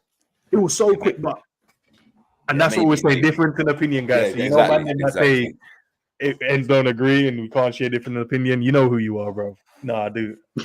You know who you are. You know who you are. But no, bro. I feel like what you're both. Listen, look, these two are coaches, man. So they're the ones I'm learning off when they speak about football. So listen, if them two are difference in opinion, I can see both sides. I can fully see. Yeah, but that's what it is. It's one of those. It's one of those ones where you just judge it in it. Do you feel like the forward? Like different people like different things in it. Like there's other players that are like just play it first time in behind. Like Trent used to do that all the time. Whereas there's other things that are like, look, the striker's got to judge the offsides a bit better. And the way I look at it, like just as then said, Trent's the one that's the best passer in it. So how can I tell him when to have played the pass? Nunes for me has got to be like, he does it all the time in it. Like he's just not onside. If he was onside all the time, and that was a time where it's like, oh, he always timed his runs well, I might lean to Trent. But because Nunes was always offside, and I'm seeing him not even check his shoulder to see, he knows he's in front of the other guy. Have you checked your shoulder to see if you're? But you know, the only difference though, Jane, with that one, when you run between the centre halves there, yeah, he's not going to check the one behind him. He's going to judge it off of the one in front of him, because he's going to assess like, oh, the guy in front of me, I'm on with him, so that's where I'm going to, you know, think, am I on? The guy behind him can step because he's waiting to see where the guy in front is going to be. So that's why I'm thinking, nah, he should have just played it first time, bro. First time, and then if it gets intercepted, it does. You can, you know what I mean, recalibrate it. But the moment he literally, bro, he was such in a split second. The moment he went, Nunes gone, he was gone. There's no, if Nunes could have checked then, yeah, he's a cyborg, bro. I almost feel like Nunes, like, yeah, for Haaland, isn't it? I think Nunes almost, I feel like he almost saw like Trent's leg kind of go up as if he was about to go and play the ball first time. So once he's obviously done that, he's already made his run because obviously he's trying to get on the end of it. But listen, man, it is what it is. But yeah, by the way, people keep saying that Trent's improved defensively, like this season. He has. He sucks, bro. The team, yes, but yeah, due to tactics. But if we're saying the player in every right back in the league, every right back in the league can defend better than him. Savage shit there. All right, let's move on to Konate, man. How do you think, Mr. Ibu? Every time I'm hearing, like, I'm seeing him get a header, I hate the fans like Ibu, and they did like Ibu. I'm like, fucking hell, man. He did well, man. Ibu did really well. No, man. Obviously, I saw your tweet, by the way, the other day, G, bro. About the Bozo gene has the Bozo gene re-emerged itself, bro. It re-emerged itself, bro. I said, nah. How can man? Okay. You see the standards, though. Do you what I'm saying about setting standards? Because the man's been so flawless. As soon as he does it, I'm like, oh my days. No, okay, cool. So okay, so I'll say this was really good. Yeah. No, I thought it was, like, to me, I thought he was good in the game, and people are giving him 8s, 8.5s and stuff. Yeah, I would agree with that. You see, with Ibu, yeah, I think whenever I watch Ibu, I always think to myself, you yourself are actually naturally a good defender. When it comes to the art of defending, I do think you are actually good in terms of what I deem to be a good defender anyway. You have the attributes, you have the strength, you have the pace, you know, you're good in these 1v1 duels, whether they're aerially, whether they're on the ground. Yeah, you're good at, you know, you're good at that. But you do have this thing about you that's like, I don't know if it's just pressure at times, lack of concentration at other times, but you have that Upamecano in you where you're like, brother, you're gonna do something just so dumb, like, just, I don't know why, but you'll just put it out there for no reason. Not to say that you yourself are not good, but you have that gene. Now, I'm not saying it's a bit like having the sickle cell trait. Your may not actually come through. You know what I'm trying to say? Like, it This might the not analogy. come. No, G. Bro, no. Just for the sake of us. Yeah, can we just use a different analogy, please? Just for the sake. Can we change it? I felt like that was the perfect analogy because It's not the month. D. It's not the month for it. Man said super cell, you know, blood. Just change Man it. said, Black History Month. Man says sickle cell, you know. Oh God. Okay, I'll use it's like having. I don't know. I felt like that was the It was, but it's not the month or the time for it. That's all I'm saying. February, bro. Like, man, don't do this October thing. Come on, man. Israelite in them thing. But anyway, And someone's gonna clip that up. Yeah, bro. It is what this. It is what it is, man. This is why we're here. You know what I'm saying? Like, this is what we do. Like, it's like with no context. That's gonna sound crazy, bro. With no context. Hebrews defending like sickle cell, bro. Hey, he might. Hey, you know, after this, you know, they'll just like flag it up to Liverpool and they'll arrange like a face-to-face meeting with G and Konate for him to apologize and that. You know, bro, it'll be me, Konate, but it will also be someone who has sickle cell, and then we'll end up going through. No, they'll just get Charlemagne to do it like that. They'll just get Charlemagne. It'll be something like that. Like, it's just one of those things where you're like, yeah, you've got the trait, but it's okay. Prime example, like, say my mum has it, but my dad didn't have it. Like, so when it gets, obviously, when I'm born now, I either have it or don't have it. Like, it will come from. So what you're saying is that Konate's offspring is more likely than not going to be a bozo. I mean, depending on if what happens with him and his missus, just to make it clear, like, listen, we know I that said he needs to go. He must said he needs to go. He needs to change race like that. You know, he needs to get a little mixed race.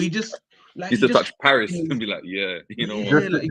Just to add to it, guys, we know obviously it's a big issue, and obviously for us guys anyway, for our culture and stuff like that. So we're not having a laugh about it. No, Sab, I have to, bro. I have to, because man, then we'll click. No, I'm looking after my guy, bro. Nah, blood. Endz is looking after himself. Endz is looking after himself about my guy. G said it's calm. He wants to meet him with Konate. Endz is coming out telling me, yeah, you know what, guys, listen. Peace. You don't know what it is.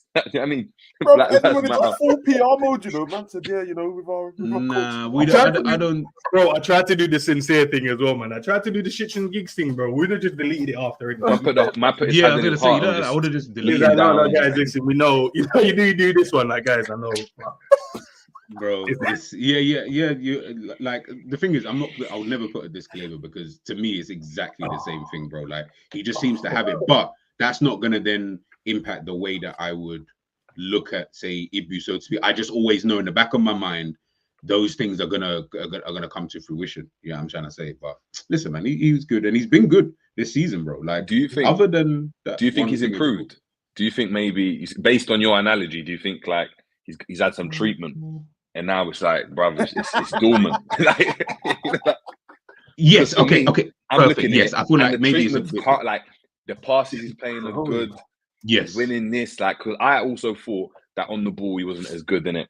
Like, as he was a bit iffy. But maybe that's because he's been asked to run around and that. You know, just got like dead legs in it. You're doing box to box runs, and all of a sudden you just can't even make a simple pass. I think now, but he looks very solid, man. Like, Kwanda's gonna struggle to get into the team at this point. Oh yeah, 100%. Yeah, 100%. Kwanda. Man, like, all right, guys. Red for life. I know there's no cure, but I'm saying in this context, it's like Supercell, innit? In this context, is there a cure? I wouldn't say there's a cure, but I would just say, like, Sam. Don't laugh, bro. This guy. No, why did Marianne put Ibu with a rose? Like he's ill or something. He's all good, you know. You see, you guys are getting that me. Anyway, let's move. Let's move on to Van Dijk, man. Right. Van Dijk. Simple game for this guy again, blood. This man he's not going to win a man of the match ever now. He's just better than everyone on it, bro. It's just, he's no longer involved in man of the matches, bro. You might as well just forget about it, bro. He's not going to be the only man. He's the only man in the match, so he's not part of it. He's not going to be recognized again, bro. He just Liverpool in it. That's it. He's just on the pitch. Mm. Like this man could play, bro. The last game I saw them analyze how well he played. Yeah, man said he was shit. Still, he weren't good. I said, did you not see what he was doing? Nah, but defenders. I'm sorry, man. For the defenders, I'm sorry for you guys, man. Sometimes, bro, because unless you're scoring like Gabriel, bro, you ain't, bro. Man, no one cares. Yeah, at this point, yeah, you got to be just scoring goals now. Yeah, no one cares, bro. You have to score. Forget your performance, bro. GA, innit? Fucking man said GA, you know. What we saying? 8s, 9s? 9. 9, bro. 8.5, 9, son. Yeah. Give him the 9s. Give him the 9s. Robbo, man. Robo. Man, you talk about Robbo like this guy is just a dirt on the end of your shoe, bro. 3.5 or an 8. Oh, Andy. I thought he's dead. I thought he was washed. Are you taking the piss, Jay? Nah, I'm taking the piss, man. We're selling. Oh, nah. Man thought you was No, I think that's why I asked, bro. Because I'm like, what? What do you mean? Nah, he had a really good game, man. No, I swear it was last week. I was with Beery was saying, nah, man, we got to improve from Robertson. You know, like he was like, nah, I'm not feeling it. Nah, I don't even know. Maybe I missed something. Did he put a foot wrong in anyone's eyes? Like, what did he do wrong from a defense? I feel like he was just super calm. Yeah. Okay, yeah. He was just solid. Like out 7.5. Like nothing that was wrong. Yeah, like. Yeah, he was good. So he did what his job role entails in terms of like defending, keeping his winger quiet, and keeping a clean sheet. Yeah. Let me see who the winger even was on that side. It would have been the guy that missed out in the Italian league. Italian. Apparently, he was the best Italian player he was the best Italian right winger last season. Is what they. He was good last season, man. He just kept trying to shoot from everywhere this game. Oh, yeah. I'll give it 7.5. I feel like that was a calm performance from Robert. Could go high if you guys feel it. We'll go to him in a sec. McAllister. He was good yesterday, man. I like by the way, the goal was really, really good in terms of forget the assist. It was the actual football leading up to the assist in itself. I felt like it was good. Who pushed over Nunes in the box, bro? When he I see Nunes on the floor. I was like, what are you doing? On the replay, I just saw him on the floor, bro. Yeah, it's like he was making a run and then he was on the floor. I'm like, nah. Because there was the three, like Luis Diaz, McAllister, and then Nunes all like in the back post, all kind of together. I was like, Nunes, why are you the one on the floor? You're the striker, brother. Nah, it's so jokes because it happened in the last game as well, bro. Yeah. I swear you're comedy. You're actually just comedy, bro. My guy, man. Yeah, I agree with these guys, man. 8.5. Yeah. Really, really good. Strong in the tackle. There was even some reverse passes he was doing there. There was like a couple. One, he tried to give it to Nunes. I think the centre half read it early though, and he stepped in and he nicked it. But there was a few ones where the little reverse around the corner to get the team going forward. Them passes, bro, they won't go unnoticed, man. Yeah, I liked him a lot in the first half, man, because Sobo dropped into the pivot with Gravenberch and Mac was able to go further forward. You can see you can unlock passes up there very easy. You can dock stuff up there, man. Quick time, bro. So yeah, I thought he was good, man. All right. Mr. PR. So I'm gonna start calling him that. Nah, you need to stop it, man. His PR ain't like that, bro. PR ends. Gravenberch's PR is like nothing I've seen in time, bro. It's through the roof right now. My man will do something like a simple 5. Oh, you see Gravenberch, you see Ruud Gullit. He used to do the 5 up Arsenal as well. Do you know he got the Carlsberg man of the match as well? So he's still got a man of the match in the game. His PR's at a level now that when I see him do anything like wrong in the game, and then I bring it up after, man tell me it's someone else's fault. I'm like, what? Real talk. I'm like, what? Like, listen. Man. By the way, the Gravenberch was. I thought he was good in the game as well. Good, by the way, it's just obviously he's got that Gravenberch turn on it, blood. You know, like the McGeady spin. And people Gravenberch turn, bro. But when he doesn't work, blood, he looks so stupid. Bro. Like when Thiago had his thing, like you know when Thiago used to do that stupid thing sometimes, and I used to be like, "Bro, like if it doesn't work, that's twice in a week, bro." When the man's controller died. Which one was it? You, Sam, that said it? Or the last game, bro, when he dropped his shoulder and run through everyone, and then just lost his legs, bro. It's a killer bloody set, bro. He takes out about 3 man when he does that turn, and then at the end of it, fucks it up, bro. Did Coppers really say that McAllister was the worst midfielder yesterday? Right. Yeah. When you say work, I mean fair. Okay, fair. But yeah, no, it was really good. The manager touched on it as well, man. He's, what did they say? Did you praise the players at halftime? Said, nah, there's still a 45 left. By the end of the game, I did say to him it was really, really good. So, nah, he's playing well, man. He's being consistent as well. And I feel like this rate, that it doesn't even matter around the team's performance now with him. I feel like you're just going to get a good performance out of him. And that's what it is, man. That's exactly what it is. He's performing well. I don't even think the PR's that great. Like, I just think rival fans just get excited on anyone. Like, we got excited on Gravenberch, got excited on Bradley last season. It was Konza, then it was Elliott before that. Used to be Woodburn. I remember that we was the gas Woodburn like that. So the fan thing, I don't really care, but it's interesting to see how rival fans are talking about him. Starting to, in my opinion, and rightfully so, innit? Rightfully so. Like, if Lavi was performing well, we'd be gassing it. If this player would perform, we'd be talking about it as well. So look, long may it continue. As I said, if he keeps it up consistently, then boy, we've got a player on our hands, man. Ryan Gravenberch was again outstanding when you come up against a team who man mark, and if you have a man who can turn away from his man, you immediately have an overload. Just a bit of the quotes. What we saying? What 8.5, 9s? 8.5, I'd say. 8.5. Yeah. Mr. Gravers. I feel like if you don't give him 9s, people start getting onto you. All right. You only get 7s on the other ratings, to be fair. They only give him 7, just above a 7. All right. No worries, Gerard, how do we think he did? Don't do that. What did you? Bro, I switched up. Did you just call him Gerard? Yeah. No, I said Sabozalai. No, And the gaslighting from G is crazy, you know. Bro, that's mad gaslighting, bro. You know, G, I know G just toxic in a relationship. You know that, bro. He'd be like, Jay, he'd be like, shut up, you dumb itch. And he'll be like, no, what? You call me? No, I said, can you make me a sandwich? And it's like, what? Like, what's going on? Like, nah, Jay, if you see the gaslighting he was doing yesterday, so someone said, I love Endz, but I don't like his take on an XYZ. I see G in the comments going, for real, I don't. I'm like, bro, what is Nah, Enny's bro. Man mentions the bottle line, like, Enny popped out of nowhere, bro. Bro, Enny popped out of nowhere, bro. No, Enny was just waiting. Enny, honestly, he goes through stages. Before it was Jones, yeah. Now Jones isn't in the team. He doesn't really care. He's moved on to Soboslai now, and it's just he's getting that tattoo. I hate Sobo. No, he's openly said it though. And that's why, as Savage said, man, when it comes to players, sometimes you don't have to discuss with certain men. Yeah. All right. How good do you think we did, or how bad do you think you got? From what I gathered, people say he played badly yesterday. So I don't know where him playing badly came from, bro. Honestly. I think people like, you see, when I was on the train back watching or trying to watch the game and whatever, but I could see the timeline going.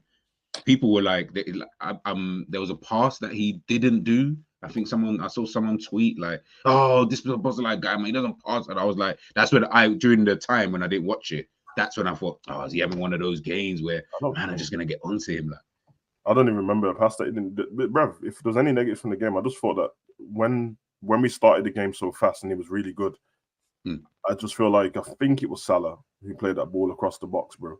I think it's a tap-in, bro, but he tries the cheeky back heel thing and it goes for his legs. And I told man, bro, just do the simple things, bro. Build up. Did he try back heel or did he dummy? Yeah, he did, but he went for his legs, bro. Okay. And then because he went for his legs, the guy behind him was grabbing Diaz and Diaz fell over, bro. But I just feel like, I know why he did. And obviously, it's one of them. And if it comes off, he looks great. And I don't think no one's going to ask a crazy miss or anything like that. But I'm just like, don't try that, bro. Sorry. But that's what people were also talking about as well, by the way, was that. They were like, "Oh, how the hell did he miss that?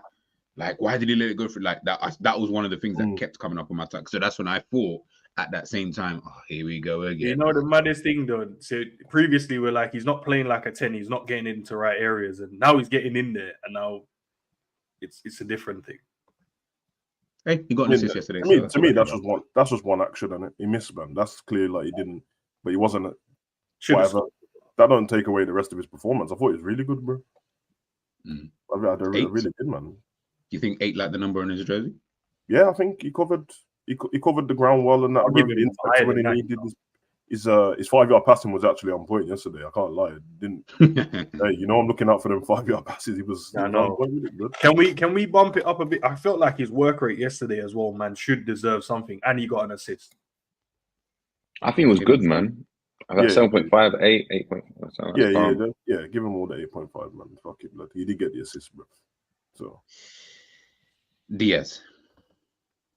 I think a 7, man. He was cooking though. Actually, it might be unpopular, but I actually thought in the first half, I thought that first part of the game I thought he was really good, bro.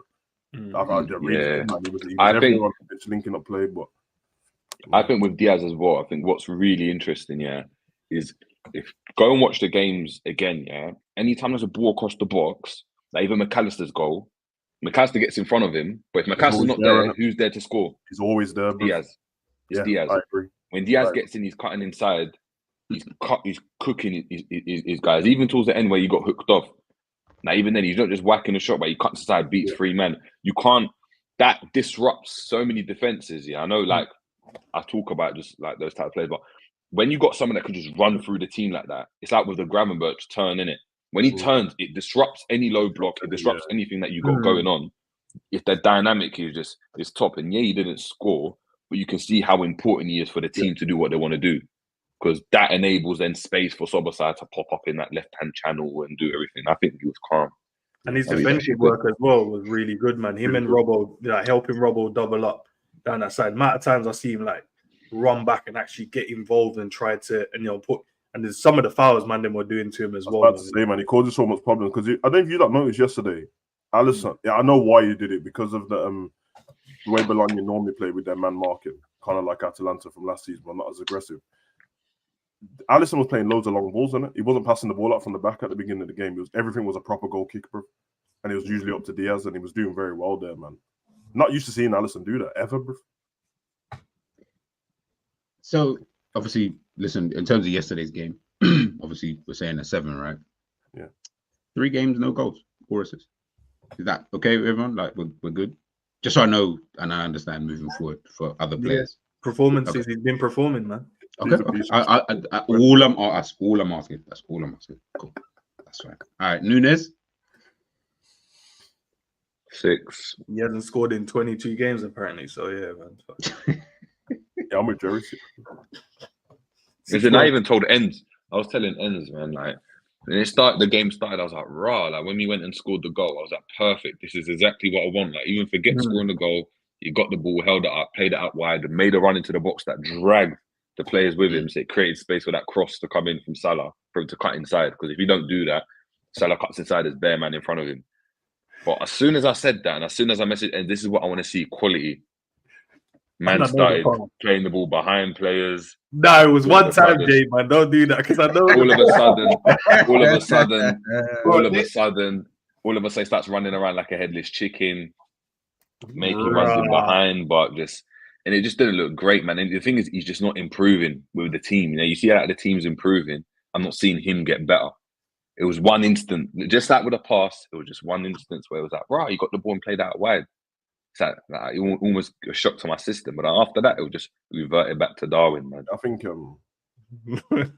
Nunes was decent, man. Nothing special. Definitely needed in the team, though. His pressing was really good yesterday as well, forcing him and Diaz in pressing in particular, forcing them into mistakes. The only problem I had with him in the game, which was a big problem, is he's trying to do techie stuff that he can't do, that he doesn't have the facilities for, blood. He tried to do some spinning back thing and left the ball completely. The ball came down. On the right hand side. Yeah. I was like, what are you doing, bro? You left the ball behind. Like, the whole point of that skill is to use the ball. Flicking a heel tap off to, who was it? I think it was Salah standing there. And it's fine, man. But he tried to do that left foot, right foot, drag to the left foot flick. Yeah, that's what it is. Right, you can't do that. He tried to do a little set off to Szoboszlai behind him. When you start to break it down, it's like, again, the basics. Yeah, bro. He's got 1-star skill moves on it, so stop trying to do the 3-star skill moves. 1-star skill move, 1-star weak foot as well, because that left foot shot as well. That's what it is, man. And said I'd rather play Trent. You see, K-Man, this is why then people will come find you later on in the other streets, bro. And they're gonna listen because I can bet you can go find some videos of him bigging up Nunes, the highest bib. So yeah. Do you know what it is? I think it's, from my point of view anyway, man. You might not share the same views. I felt like everything you needed him to do yesterday, from trying to bring everyone else into play. I think he done fine yesterday. His hold-up play was very good, in my opinion. Obviously, there's going to be moments you can nitpick and take things out. That's fine. That's true. But I felt like he was good, man. And I side with the manager, bro. The manager had to defend him in the press conference, bro. He said, and I quote, "The team didn't create enough chances for Darwin yesterday when they could have. So how do you expect him to score?" He also said, "Yeah, what do you want him to do to get the minutes he's got as well?"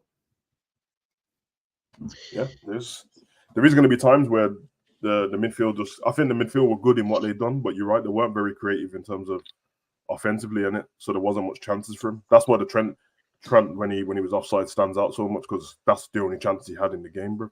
And it's not just Nunes; he had it in a couple of games before as well with Jota, bro. Like there was one of the games when he was just not very good. There's one of the games where man just didn't set him up at all, bro. But there's still work rate around the team, and listen, they're all playing their part, bro. So. All right. Like I said with Nunes, man, I didn't even want him scoring goals. Just do the basics well. And started off doing the basics. Three shots in the game for you is having the ball a lot. It's mad still, bro. That's Who said that? their narrative and agenda, bro. So I know 3 the shots shot in when 20 minutes is getting the ball a lot in your eyes. Yeah, I know there's the shot when he rossed it over the bar, but that's not creative. That's and then the one when who played a long ball to him and I don't know, he chested it or controlled it. And he tried to volley with his left foot. Yeah. Yeah. Them. No, do you know what it is for me though? It's not even about that. It's the basic stuff, innit? Slight now defending. Like, you know, if he just done that, you see what he done with Salah, where he just dropped in, laid it off to Salah, and done that for that whole game. I'd be like, right, give me Jerry, he did it fingers well, innit? Because he did the same thing against West Ham when he laid it off the gap post, just held it up, laid it off. Simple. Yeah, but that's my point. Do that, and I'm like, you know what? Cool, like, cool. Yeah. But when you're doing this, doing the flip, it's like he's a child. Like, you tell him to do the basics, he does it and then gets excited and starts to do other stuff. Just carry on doing the basics. Do the basics. Just do the basics well. I do agree with that. But Jay's enjoying his game, but what man can't. He doesn't have enjoying his game. I hear it. Bruv, you don't enjoy his game. I don't enjoy his game, and guess what? I guess he don't even enjoy his game. But yeah, I think a 6.5, either one. I don't. Yeah. I gave him a 6 anyway. All right, let's move on to Mo Salah. 10. Okay, if it's okay, if I can just finish off what I was about to say, and then we can, get into the. All right, sorry, bro. When you get, if I can go first, seeing that clearly is obviously, Yeah. Oh, okay. Yeah. He's obviously broken the record. He's the highest scoring African player in the Champions League. That's good. Scored again, which is good. Got an assist, which is good. But his overall play, like I was saying to Endz in the back office before we started the stream, I was like, I feel like your performance here outside of the goals is probably like a 6.5. Like, there's one thing, and I said to Endz earlier on, there's one thing that you do that is now starting to annoy me. Before I didn't mind it, but now it's annoying me, is that you see when the ball gets played up to you, whether it's Van Dijk, whether it's Alisson, whoever, when they play that long ball into him and he obviously traps it, cool, whatever. This holding man off and not just playing quick football does start to bug me after a while, because you can only do that so many times and hope that you're going to win a free kick, because the reality is he's not getting the free kicks anyway. So how about we can just play quick football? Because there's times when I'm seeing maybe Trent on the overlap, maybe Szoboszlai on the inside, maybe McAllister or Gravenberch has dropped a bit deeper so that he can just pop it, set and go. But for some reason, sometimes you do it too much. And I'm like, bro, I don't need, for me anyway, it slows down the whole kind of passage of play that we've got going on at times. That's something that has, in the last year, you've just done it more and more. It does get a little bit annoying. Saw it quite a lot yesterday as well. But yeah, I didn't think he played all that well, to be honest with you. I felt like he was getting the opportunity to do better, but he just wasn't really, really putting in that work that I guess most people want to see. But like I said, the overarching thing, scored, assisted. He did Mo Salah yesterday, to be honest with you, in my opinion. But guys, let me know what you think. 10. That's it. That's all I'm going to say. 10. Yeah, the way I see it, man, is same thing. I hear it. Man got a mad assist. He got a goal. And look, he is that type of player. I think, do you know what it is? He's not only is he trying to show man he's a gym man, But he's just in his Ronaldo bag, innit? Where all he cares about is himself now, bro. All he wants is his goals and assists. When he's got to pass the ball, he don't. He just taking mad shots from mad angles. That's the first shot. Is that a bad thing? Is that necessarily a bad thing? I'm just trying to gauge. It is. It is. It can be, because at times it's like, bruv, there's a better option in it. So you think Ronaldo was, with the amount of goals that he scores and gets? He scored the amount of goals that he scored. So even when at United, when you're scoring all the goals for United, where were United? Of course, when he's at Real Madrid and they're a better team, So your goals will contribute to the team doing well. But when you're doing that for a lesser team, not saying Liverpool a lesser team, just using the Ronaldo example, you get your goals and it's calm. That is true. But what do your goals lead to? What do your goals lead to? I mean, his goals are leading to Wolves match winner yesterday, assistant goal. No. I'm saying Ronaldo. So if we're talking about Salah's playing in a better team. So of course, again, won us the game, as Salah said in his 2 moments. Won us the game, the great assist and a very, very good goal. But he's just in his Ronaldo bag now, where it's all I care about is mine in it. Like, I'm gonna take this shot from here. I don't care if man block it. I'm gonna take this shot and my foot's, I'm not even set correctly, but I'm just gonna try shoot. Now, Liverpool just play with that risk now, innit? Like he's the Ronaldo equivalent, innit? He's gonna get his. It means that some players are gonna get less goals. You could have squared it to, let Trent take the shot or let Person take the shot, but he's not going to do that, innit? He takes it upon himself. But scored 2, got on a goal, got assists, 8, as Sam said. To be fair, that's exactly what it is. So he's not even bad at that point. He's good, innit? Like if you're getting a goal and assist in a game and you're winning the game, you're good. Doesn't matter what else you're really doing, innit? At that point, in my opinion. Fez. As always, guys, I couldn't care less about the subs. Can't even remember who. I'm not gonna ask something about his rating. All right, here it is. I fully thought Savage said it. Savage, apologies, bro. Apologies. Honestly, I fully thought you said it. But go on. Sorry. Man. Don't care about Black Man's opinion, Black History Month. Yeah, well, you know the vibes. But go on. Listen, man. I don't. To be fair, sorry to cut you, by the way. Sorry to cut you. He actually did say the first thing, which was the first thing Savage said was shit as soon as we got onto Salah. Just to let you know. But yeah, go on. Yeah, pretty simple. Yesterday's game in particular, I didn't like his passing, and I didn't like it at all. It sucked, bro. But obviously, the caveat is, I thought the assist was a cold assist, bro. I thought there was no option other than someone to score that cross, bro.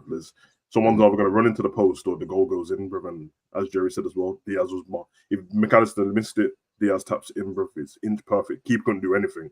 So I thought that was cold. His goal was obviously cold. It's funny because on the watch along, I'm actually cussing him just before he scores on it because his passing was winding me up, blood. And then obviously I'm like, yeah, but you've been trying this same shot for 2 years, bro. And then he rossed it in. I was like, fuck, bro. But I was happy that he scored.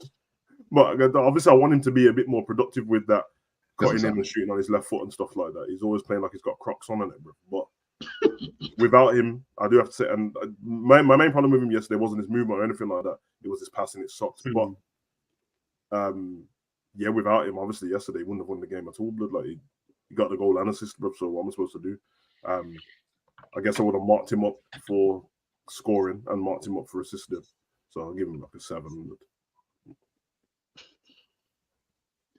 Bro, that's him getting his. I'm not talking about goals, innit? Like if he's assisting, if he's getting his goals, he's getting his numbers. All of a sudden you got chest, bro. But when you're on screen, bro. Anyway, but this is what quick question though. Stats allows you not to look at performances, bro. That's all. Trust me. Quick question as well, though. Yeah, we finished now. Obviously, in football, right, the majority of your attacks are failures, innit? You fail the majority of the time in football. The type of game it is, you're gonna fail in football, innit?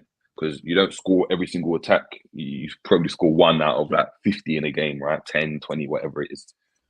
So if Salah's doing his job, technically, say he got the goal and the assist, right? Doesn't matter if he's misplacing passes after that. If in the key moments he goes and puts a thing in. As to what G's saying.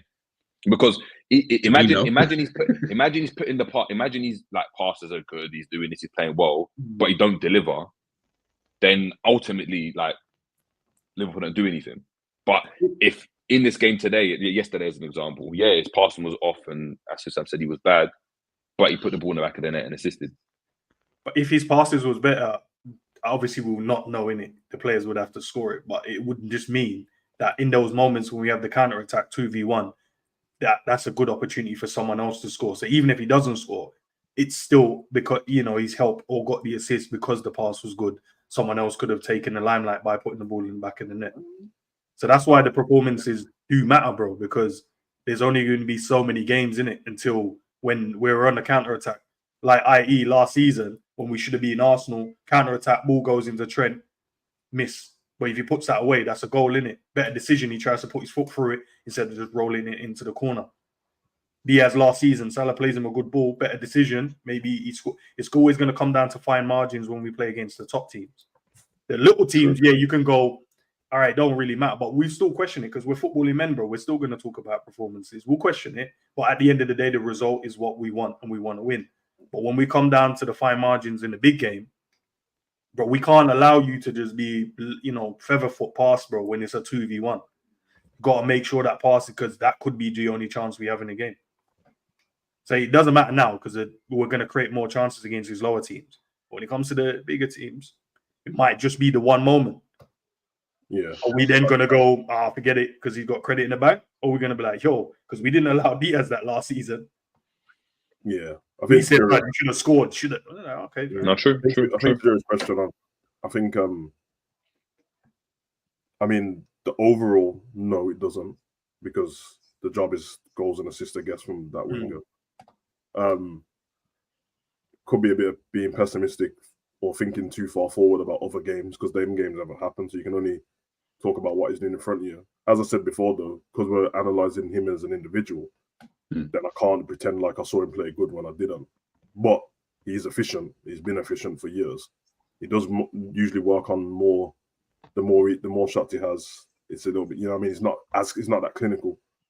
I think I'll be honest, man. It might be my own thing, bro. I think if he was up front, if he was a striker, it wouldn't bother me as much. I think that's what it is. So it's probably my own thing of thinking how wingers should be. Because if you look at, say for example, if you're looking at Arsenal or somebody, they will have, which I saw last season, they had the performances, but then they had a period where the wingers weren't scoring. And it's a trade-off in it. But like I said, if we had a number 9 that scored all the goals and stuff like that, Salah, there would be less reliance on Salah. And then if that happened, then I'd expect him to play like a normal winger, bro. So, yeah, if I'm in the football stadium watching the game, trust me, I'm not bothered about Salah playing rubbish if he wins us the game like that. When we're analysing it, yeah, I can't lie and then pretend that, like, yeah, he was rubbish, bro. We're going to get to that in a sec. Guys, if you've got any questions before we head the next 15-20 minutes, and then we will head on out of here. Salah just crosses until something happens these days, but the team is good, so something is going to happen, but his efforts to relieve pressure and unlock things is decreasing. Thank you very much, Aaron. Big up to yourself. First question. Enzo, are you a better footballer than Nunes? Nah, he's a pro and I'm not. That's not the question asked. He said, am I a better footballer? I said, no. He's a professional footballer and I am not. But that could be down to many factors. He's just asking, are you a better footballer than Nunes? I don't understand what other context. I'm just trying to give context to maybe the question that Hussam was asking. Man plays in the Champions League and the Premier League, bro, and I sit on YouTube.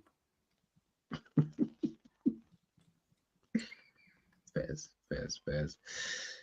If Nunes scored 5 goals in a row, certain mans wouldn't shut up about it. Agendas and favoritism is ruining LFC fan channels. Who's certain, man? Everyone wants a certain man and never says no names. Who's that? Yeah, I'd have to ask Woodley. I didn't post the question. I think he's asking Woodley, though. He's asking. Yeah. I'm not even trolling as well. Just like, sometimes, I'm like, when man says certain man, I want to know who they're talking about. Yeah. But no, I agree with that. I do think, bro, we said it already at the beginning of the stream. Point scoring this season. I think we're doing a lot of point scoring with certain players and stuff like that. Because we already have like our favorites and thing, and I guess you want your opinion to always be right, whatever that opinion is, regardless. So as much as we can all sit here and say, oh yeah, but we want the team to win. Yeah, you want the team to win, but as long as whatever you've said is correct and the team wins, it's a win-win for you, regardless. It's human nature to always want to be right. Like no human wants to be wrong. That don't make no sense. Why would you want to be wrong? Do you get what I'm trying to say? Like you want to be right in things, whatever the context is. Do you get what I'm saying? Whether it's a good thing or a bad thing, you know, for the overall kind of aspects behind it. So I think it's just one of those things when it comes to the, you know, the football channels and stuff like that. But guys, you see it already. Whether you want to choose to believe it, it's up to you. Like as Endz said, like it's just opinions. No one here is really giving out factual information, so to speak. Like it's just more about my opinion on a certain player or an ex player, and you know, etc. But it is what it is, man. Jerry, this is for you actually. When is the Jerry James show back? He misses that show. Keep telling me. We'll see, man. Before you answer the question. We'll see, man. We'll see. So much, bro. Well, we get it every stream. I keep telling you. We'll see, man. We'll see, man. Jerry said he's just enjoying Liverpool right now. Let him enjoy Liverpool in peace, bro. Anyways, I'm enjoying football. It's not even Liverpool, bro. Like I couldn't care. If I'm being honest, I couldn't care less anymore, bro. If Liverpool lose there, it is what it is, bro. I've got real football to deal with. Do you know what I mean? On a daily basis. Endz knows. Love it, bro. I said, bro. No, honestly, bro. I've got two two cup competitions and this and FA Cup this and bro, I ain't got time to worry about. Yeah, we got to buy into the next round or not.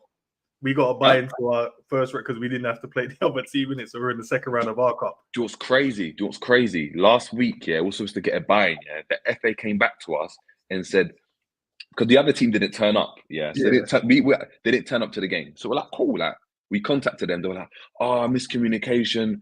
All right, cool. We're gonna give you the points. We'll forfeit the game. I was like, cool. We should get a buy-in then. Why is the FA messaging me on Monday? Yeah, sending me an email telling us, yeah, well, we're gonna replay. We're gonna actually replay the game.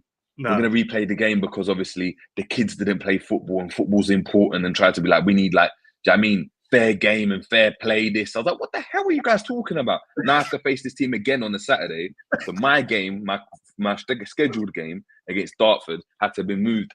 Is moved to like another day, like in 2 weeks' time. And I've got to play 2 back-to-back games. One of them's in Putney, which is ages away from me, yeah.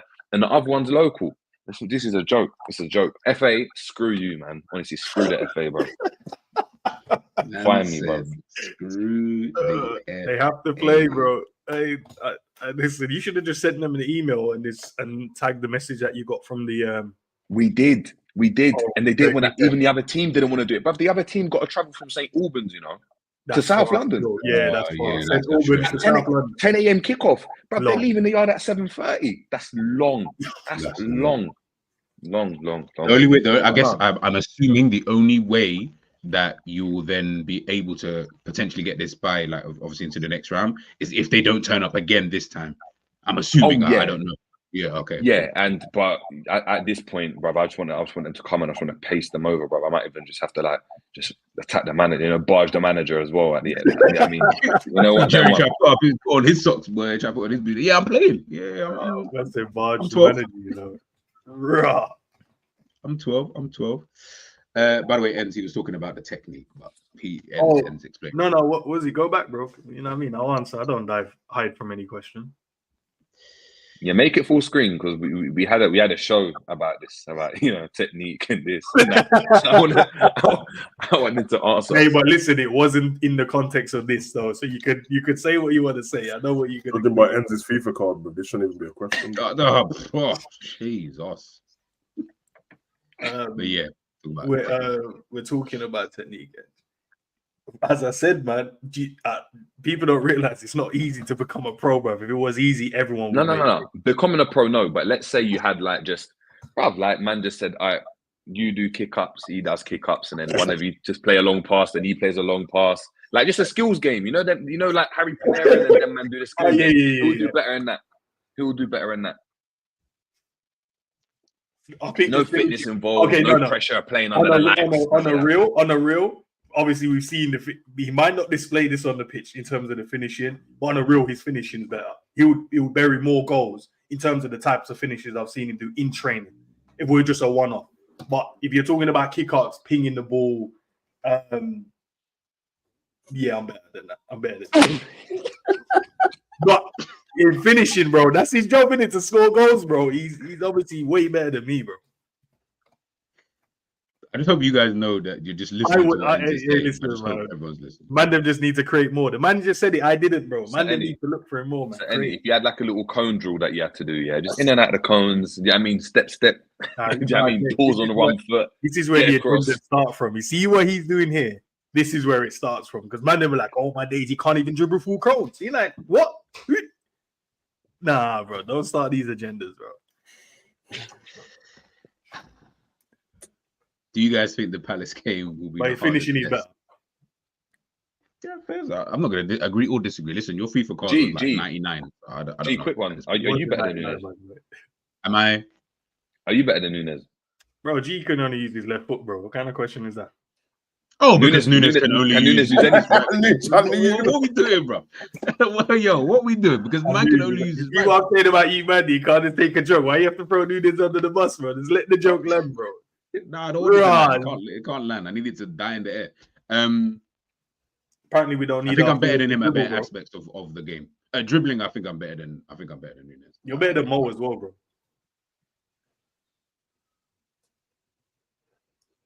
At dribbling, yeah, probably, maybe, but yeah, just dribbling. But in terms of in terms of Nunes, I definitely would say that. He's got bare disguising on his dribbling, bro. Man ain't getting close to him. But when it comes to finishing, as you said, nah, he would bury man. I will kill you, bro. Finish it. Yeah, he would. Okay, all right. Let's just, you know what I mean. But yeah, he'd definitely be better in that aspect. Passing. I've never seen Nunes do a long pass. You know, that's actually. What? Maybe I have. Half volley in that. You not see that half volley one where he did. Was it this season or last season? Even there was a one he did yesterday, bro. He just flicked it around the corner, a little half volley thing. It didn't go to. That's probably why I didn't really take any notice of it, Savage, to be fair. Oh, the one when Salah got out muscled for it. Nah, I hear it still. It's funny how we're talking about Nunes. Somehow Salah is getting in trouble because Nunes couldn't play the pass. Brother, what are we doing? Because that's the pass he tried to make. That's all it was. Okay. I think passing, I'd probably maybe ace him on that. Yeah, but he's, as Endz said, he's professional, so his fitness is way better than mine. Finishing would be way better than mine. Strength, I think probably. Can I ask you a question, Jay? Obviously, you played at mad level as well. Yeah, do you think you could defend Nunes? What now? No, not now, but in like when man was the fitness levels are mad high as well. Just remember, he's mad fast. No, but Jay, I'm sure Jay was quick as well. I'm just adding context so that he. No, that's fine. Like I've said, I think I said it in the channel. I always struggled. Well, I've struggled more to play against players that didn't mind just getting it to feet and setting it or spinning it. So you see what Nunes done for the goal. I don't like that because I can't control that. Because if I try and jump in front of him, he will spin me. If I let him play, then I'm allowing him to do what he wants to do. So for me, that's difficult. If I just got to watch the brother and just 1v1 me and just, I'm comfortable with that. Of course, he could catch me out by making a run. Like I could be in the defensive line, he can make a run that I don't see and he could score. But I don't mind the one when he's just trying to run at me 1v1 and tap it. But I could do with that now. I could probably do with that now. Like in a Konate, I'll do it in a Konate fashion as well, where I just got a boom, just amazing. You're one of them. Yeah. You're gonna just.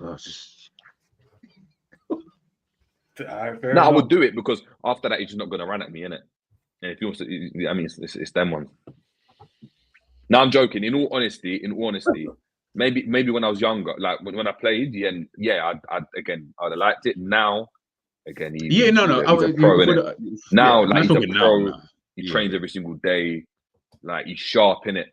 I'm nowhere near that sharpness, so yeah, probably not. But yeah, when I was younger, I would have enjoyed it. 100%, I'd enjoyed it.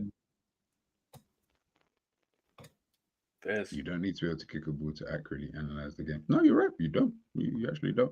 Excuse me. You do. No, you don't. As we've seen, you don't need to be able to play football or have played football. Right. As we've seen, I'm just telling you from what we can see with the reactions. There's some stuff you're going to analyze and tell me that was easy for man to do, and if you ain't done it yourself, you don't know. But... Savage, and what are people doing right now? They are analyzing the game the same way that we're analyzing the game without playing football. In fact, they weren't even doing school. Like, I would even say some people weren't even making their school football team, let alone playing anywhere else. So if they can do that, then I can only answer it in the truthful way, which is usually man who say that can't play football. By the way, guys, if you didn't make your school football team, then I don't even know. But do you know what it is? But do you know what it is though? But do you know what it is? It's just one of the ones that these some people just analyze the game, armchair gaffers, shout out to them, man, innit? I mean, make all their decisions and that, and then they get invited to come on Soccer AM and they look woeful, bro. Like, and that's what it is. Yeah, I mean, and it's like I hear what Lord Rodney Trott's trying to say. You don't have to obviously, to be able to do kick ups. No, but when you're saying, "Oh, that was a poor pass from Trent," based off what? Like, what are you basing it on? Are you basing it on it was an easy pass to make? If you think it's an easy pass to make, is it because you see a lot of elite players do it, and based on the elite players, it should be an easy pass? Or are you basing it on yourself? Because when I say, for example, that's an easy pass, or I should have just cleared the ball, I'm speaking just from experience. That's why when we were talking about the Trent, passing, I was like, bruv, it's a bit difficult, like, because he's trying to judge because when I play passes, you got to think about that stuff, and it's obviously a split second. If it's like, do you know what I mean, man's catching a ball on the volley or he's making this drop, I can't be telling a man, do you know what I mean, that, yeah, that's poor, you need to do this if I haven't done it myself. It's difficult. I don't know. By the way, Samuel, I don't think anyone is saying that we are better than a professional football player who plays Premier League. Samuel, blame Hussam because he thinks that. Because he asked if I was, and I said that's not true. That's not a true statement. Though. Or blame Hussam. He's the one who started this, bro. Yeah, it's actually not because Of course, it sounds crazy because someone's at a top level, but there's many reasons why people make it to the top level, bro. You know what I mean? Some people take their opportunities in certain instances, and that there is going to be people that are just better than some of the professionals, bro. That it's just what it is. Maybe it's not going to be as many, but man, I've been around, bro. Come on, man. You know about that. How many men do you know that you know that it wasn't to do with the fact that they weren't good at football that they didn't make it? It was just they just 10 that decided, bro. They just didn't want to play. I'm like, bro. Yeah, so many different reasons, but it is what it is, man. Sorry, Zia, I was gonna go through your question. Do you guys think the Palace game will be the hardest test so far in the Premier League? No. That's the game this weekend, I'm assuming. No, we'll score, bro. I don't think it'll be the hardest test. We'll score. We'll get a goal and an assist. And it's a test, of course, because they have people around the pitch that can hurt you in different instances. But it'd probably be easy to say that in hindsight because of the games we've won so far. But I don't think it's the hardest test. I mean, in theory, from the teams we played so far, Man U should have been the hardest test. It wasn't. But yeah, probably. In terms of player-wise. Okay, Mac. With Edwards in charge, do you think Salah Virgil will get new deals? They are 33 and 32 years of age. The best way to answer this, K-Mac, do you think so? Yes. Yeah, let him answer it, bro, because he said that, Salah's, scoring goals and assists. So what does it matter about we think, bro? We had a conversation the other day. As long as he's scoring, you should say yes, bro, straight away. Or about our opinions. Only one I 100% want to keep is Virgil. Yeah, same. 100%. He's the one I don't want to let go. You can go and get people that can score goals. You can go and get another right back. I'd slang Trent in general, but I ain't gonna lie. But what defender out there you think can come in right now, world football, that can replace Virgil, bro? Even at 33. That could replace Virgil. Probably nobody that we would be like reasonable type of signing. Then probably that could replace Virgil. What are we saying? Yeah, football now. Oh, man. The levels ain't it right now. But... No, do it is obviously a couple of them are like City, but I think that's what I said. Realistic, but I'm trying to think because I think there's a few of the centre backs at City. I think are if they became like the main man of the team. Of course, you're not going to get to that level. I think for me, he's the best ever in it, in my opinion. Like I think he's that good. But I think like Kanji's top. Like mentality wise, his performance levels like they're high all the time. You But really then we look have good, I think. Kanji is a cold defender, but is he, because we always have to look at what we already have as well. So could he come in and then fill the void and also carry on? Not, it doesn't have to be Virgil, but obviously Virgil is our captain now and the leader in the team. So that person would have to come in and take over that kind of role in. I think he could do, because I think in certain games, especially for City, I've seen how he's able to like marshal the back line when they're chopping and changing and this, and I've seen how he takes responsibility, and he's the one that goes to the ref for this, and he's the one that, if you watch the games, like, yeah, I know Ruben Diaz is there and stuff, but when he's been out, it was Akanji, and I think he's cold. It's a weird one, man. In terms of like leadership, it's a difficult one, man. It's actually difficult. Lost Virgil, that's what I'd get. Say that again. I like Schlotterbeck and Bastoni. That's about it. If I don't. Yeah, I'll take Bastoni over Schlotterbeck. But before Virgil came in, like, we had Mo, we had Manu, you know what I mean? We had these men cooking, but we couldn't, like, these men was cooking teams left, right, and center, but we were just leaking. So all of the good work they were doing, there was no. But as soon as Virgil came in, bro, it felt, bro, I don't even know, bro. It's like a weight off the shoulders, bro. It just, like, oh my days, we've got a mad defender now. And he can call it the aura in it, but yeah, he's the one I don't want to lose. And I know eventually we will have to lose him, because he's going to have to retire at some point. But I think it's going to be so difficult to get someone to replace him. Then you can replace the other guys. I don't know. Maybe it's going to be all about. Maybe you're looking. I agree. Maybe you're looking at like how old's that? It's not just a short-term stop, but even like a Marquinhos, you know, someone that's just got mad, like Thiago Silva type of like signing, where you get someone in that's got experience, and then you get another brother that you can kind of my point. bed in. Obviously, we're thinking about replacing him, but having Konate next to him still in it, whoever the new person is. Yeah, I think that's a massive thing, because if it wasn't Konate next to that person, and the person who was already there was the leader, like Konate was already the leader at the back and stuff like that, then the person I need to replace Virgil will be a little bit different. But maybe if when we go to replace him, then Sav, do you think that maybe then Konate could be ready then? So say if it's in like let's say 2 years time, say he gets the extension and it's 2-3 years extension. Mm-hmm. Could Konate then be ready to? I honestly don't know, because I feel like it's not a bad thing, because that's what you got a partnership for. But he seems like he takes the instructions well and does a really good defensive job. I don't think.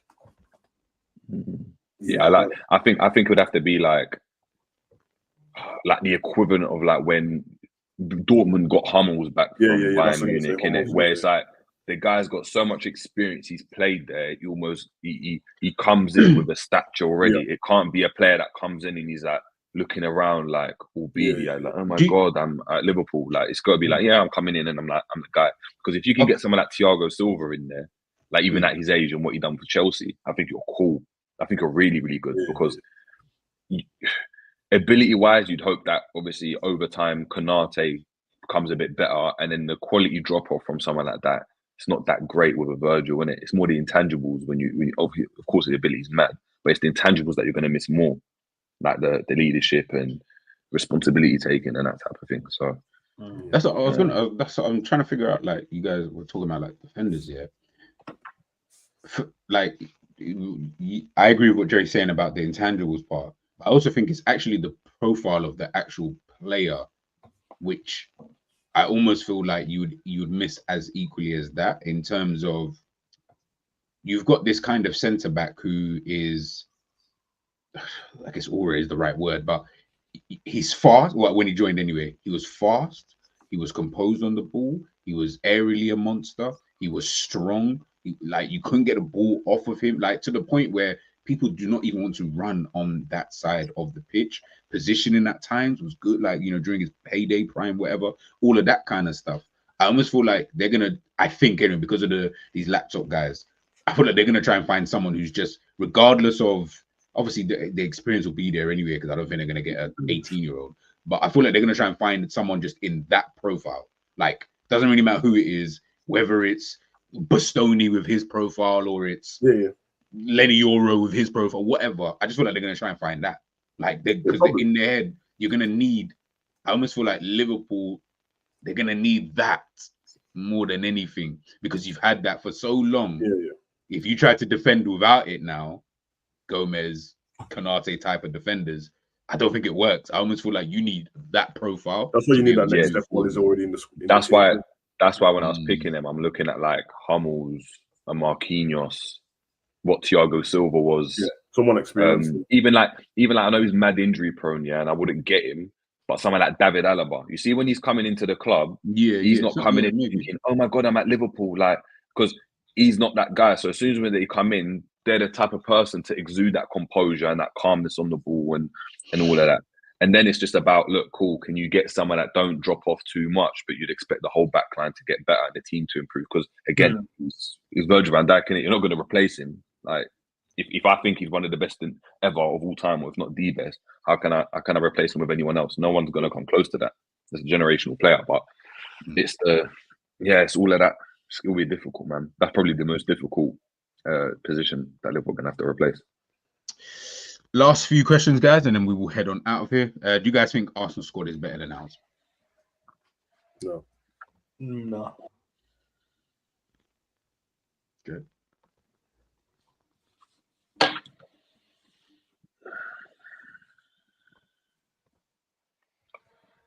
I think they're very similar, like overall. Because at their midfield is that based on the performance, on how they play, or like if you looked at the players one at a time compared? I think when I look like even like one at a time, like I know there's a few, like for example, I think I know people like Ben White. I don't really like him as a right back. Like Danny's solid for them, but I'm not that him. He's good, but I think he's a bit overrated for me. I think Saliba, obviously, Gabriel, good, but then we've got Virgil van Dijk and Konate, and we know the stats on that. So, I mean, is that not too different? Their left back, Robbo at his best, Timber, Calafiori at their best, who's better. Now, I'm not talking about like how they in the future, like their worth or what you want in a squad, but I still take out like Robertson over Timber. I don't look at Timber like, is this like amazing left back? And then in midfield, of course, I like Arsenal's midfield a lot. Out wide, they've got strong players, and then you've got like Salah versus Saka, Havertz versus Jota, Trossard or Sterling or whoever versus Diaz or Gakpo. Like the levels aren't too dissimilar. Yeah, I don't think it's far apart. I think ours is better, but I don't think it's far apart. I think when he gets to all the players you just named, and then once he gets to the bench, I think we're better than that team. But then you say that they've got like Mikel Merino and all of that on the bench. Do you know what I mean? As a midfielder, he's medium, man. I think he's good, man. I think he's good, man. I think he's proper good. But I don't know. Either way, I think it's close, isn't it? Yeah, I agree with that. I think it's good. I think it's just you can pick either one, and I don't think you'd be wrong to say so. Question: do you guys think fans nowadays are either agenda driving or they want to have shock value with their? That's K-But. No, because now I'm seeing him bigging up Havertz all of a sudden, bro. I like Havertz as well, but now you're bigging him up, bro. I know that wasn't on your agenda before, but man said Havertz, Odegaard, and Gabriel, Timber. Yes, please, big man. You sound horny for these, man. Relax, man. Man said yes. Hey, same as G, man. G got man depressed in that, bro, by his take for his love for Man City. You guys need to stop it, man. Just, you know what I mean? Love Liverpool, man. Forget the other teams. Why can't the other forwards do what Salah does? Doesn't matter if they play good, average, or shit. They can't score or assist. Thank you, Woodley, for this question. I'm back in 2 seconds. Because Salah's one of the best players of his generation, isn't it? One of Liverpool's best ever players. That's why Salah's Salah. It's the fact that he can play poorly and still win you a game. Like that's the difference, isn't it? The forwards can score and assist. They just can't do the same as him, but they can score and assist. Yeah, of course. That consistency is mad. That's why when you look at the stats, he's up there with the best, in it. Henry, this person, that person. Do you know what I mean? It's actually more of the fact that the rest of our forwards do their job. Salah does his job above and beyond. That's the difference. It's not that they're doing it poor. It's that he's doing it better because their numbers match up with anyone else's numbers. Yeah, from all those teams, from Man City, from Arsenal, it matches up with theirs. So, I don't know, man. Where's G disappeared to, bro? I think that do you know what's mad as well with the whole thing, yeah, is that people think like, Mane, Salah, Firmino at their pomp, like that's just easy to just go and get again. It I wasn't few people normal. deep, like you're never gonna get that again. At Yeah, it Liverpool. wasn't normal, bro. It's unreal. Like you don't get that. So yeah, I mean, now that you're looking at these, yeah, I mean, that your players, like Diaz is good, Gakpo's good, like Jota's good, but to get them all firing at the same time, all at a mad level, you're not gonna get that same way. I mean, the duo of Sturridge and Suarez, it was one season, bro, and that was it. Yeah, I agree, man. And that's why if you ever try and compare whatever players you want to bring into Liverpool against them three, you're always going to be disappointed. Yeah.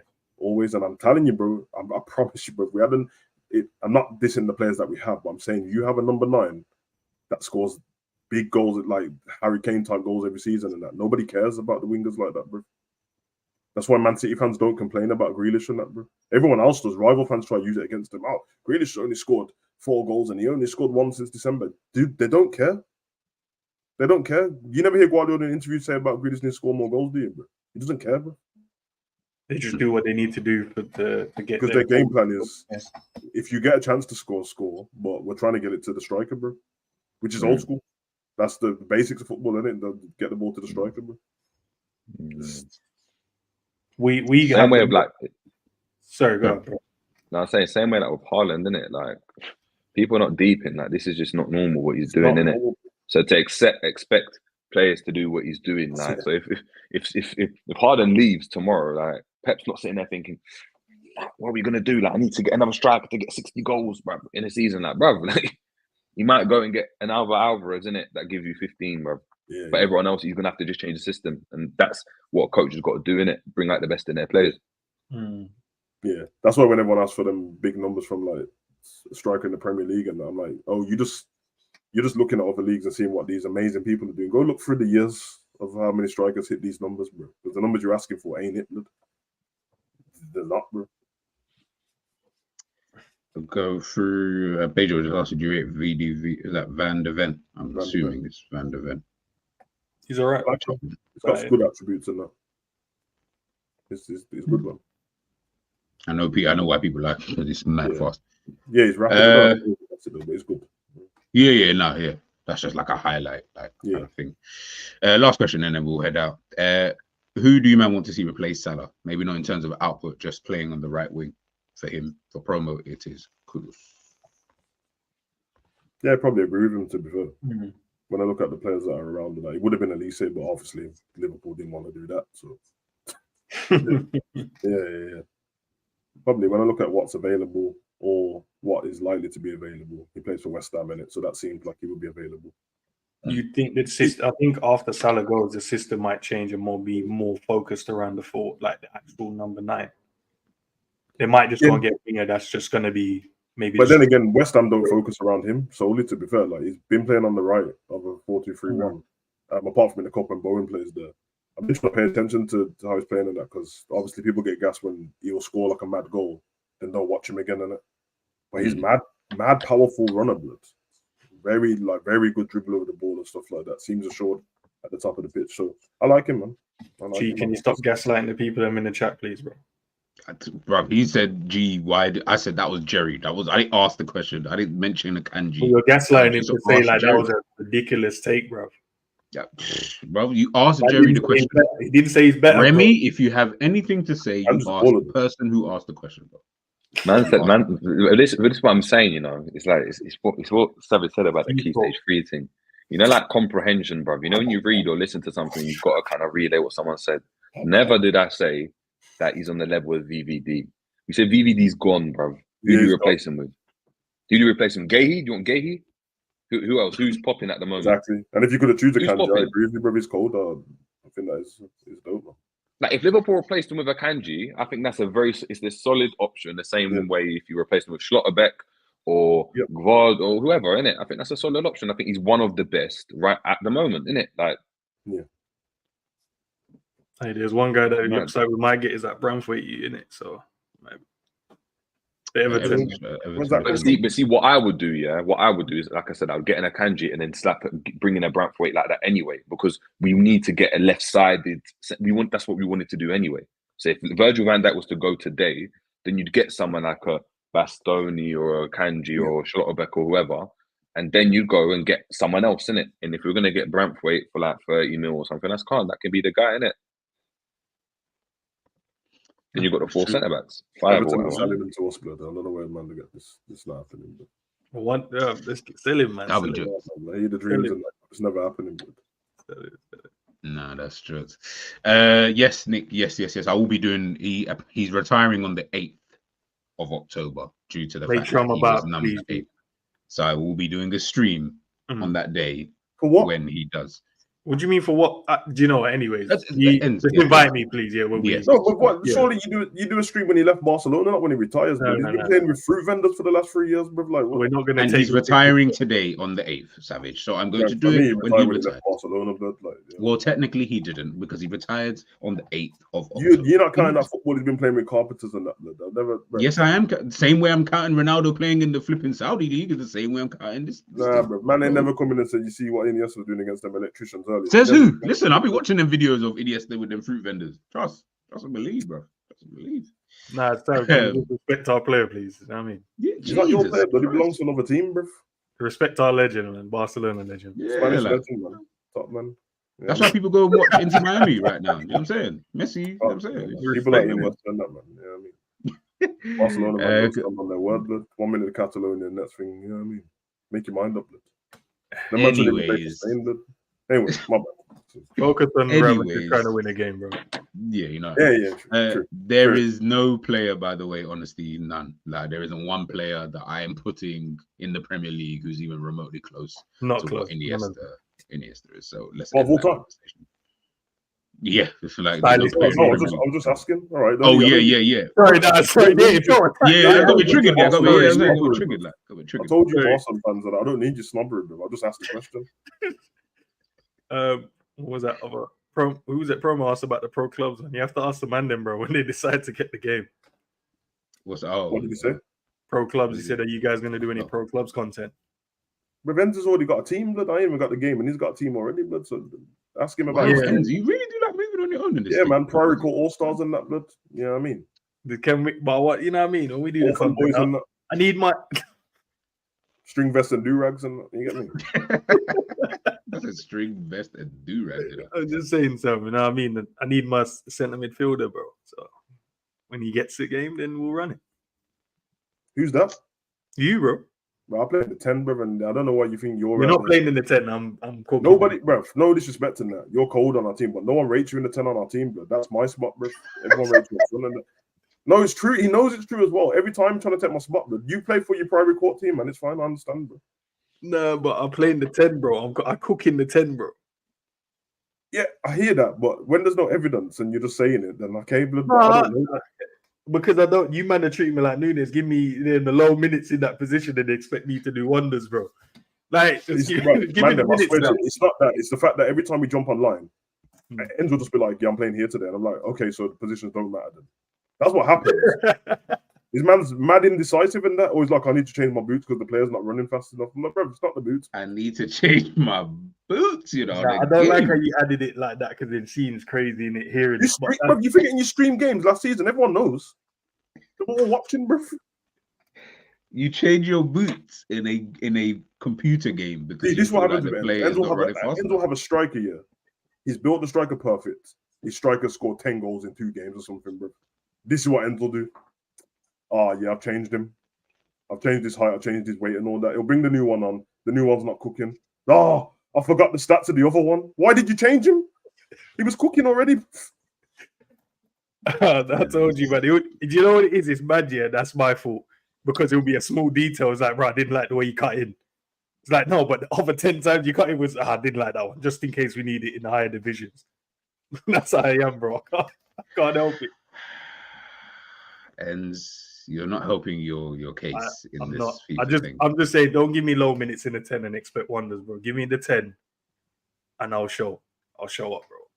Demo, yes, yeah. In answer to that question, yes. That is the genuine answer. But guys, let's end it here. Big up everybody's watched on both channels, both Endz and myself. Big up to Savage, big up to Jerry, big up to Endz. Love for the mandem for tuning in.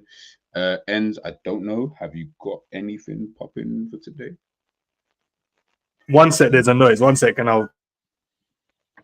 It's gone now. Yeah. Nah, man. Members video tonight, bro. We'll be looking at. We'll be going across YouTube. Picking out videos. I know who Sam's on there. I'm gonna definitely see what he said yesterday about Nunes. I'll see what Coppage said about the game. I'll go and check what the wider the range was saying, and we can discuss it, man. So yeah, if you're not a member, become one, and we'll chop it up 10 o'clock. As he said, if you're not a member, become one. We'll chop it up 10 o'clock. Savage.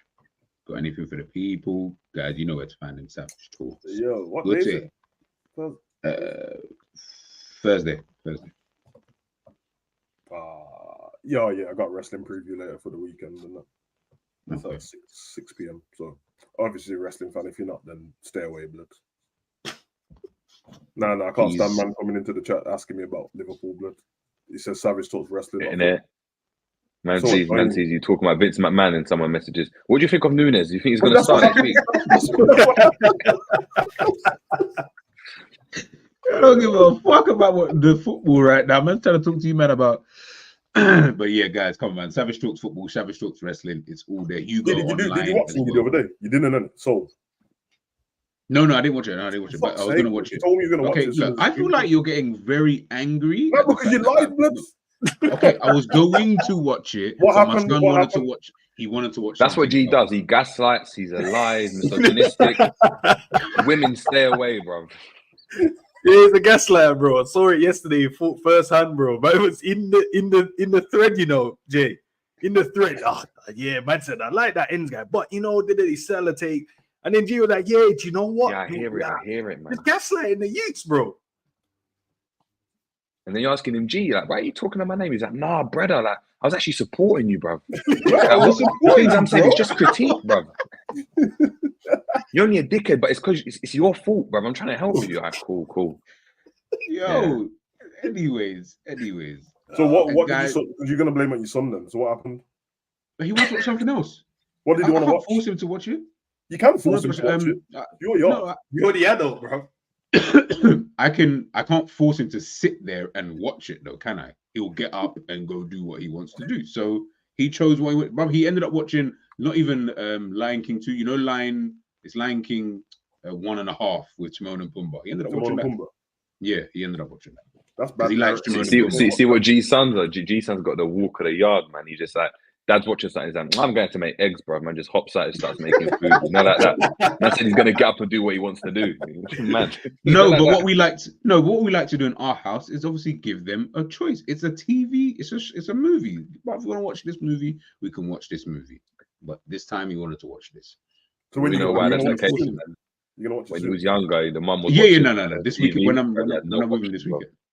Yeah, bro. When I was younger, there was no option. These times my dad's watching Thunderbirds and that. I don't want to watch fucking Thunderbirds, bro. I don't watch something else. But I'm watching Thunderbirds, bro. So Thunderbirds was a dickhead thing, blood. Man on Tracy Island and that, blood. I swear. I never got it, I never got it. I never understood it. Brother, why? You know what it is, bro?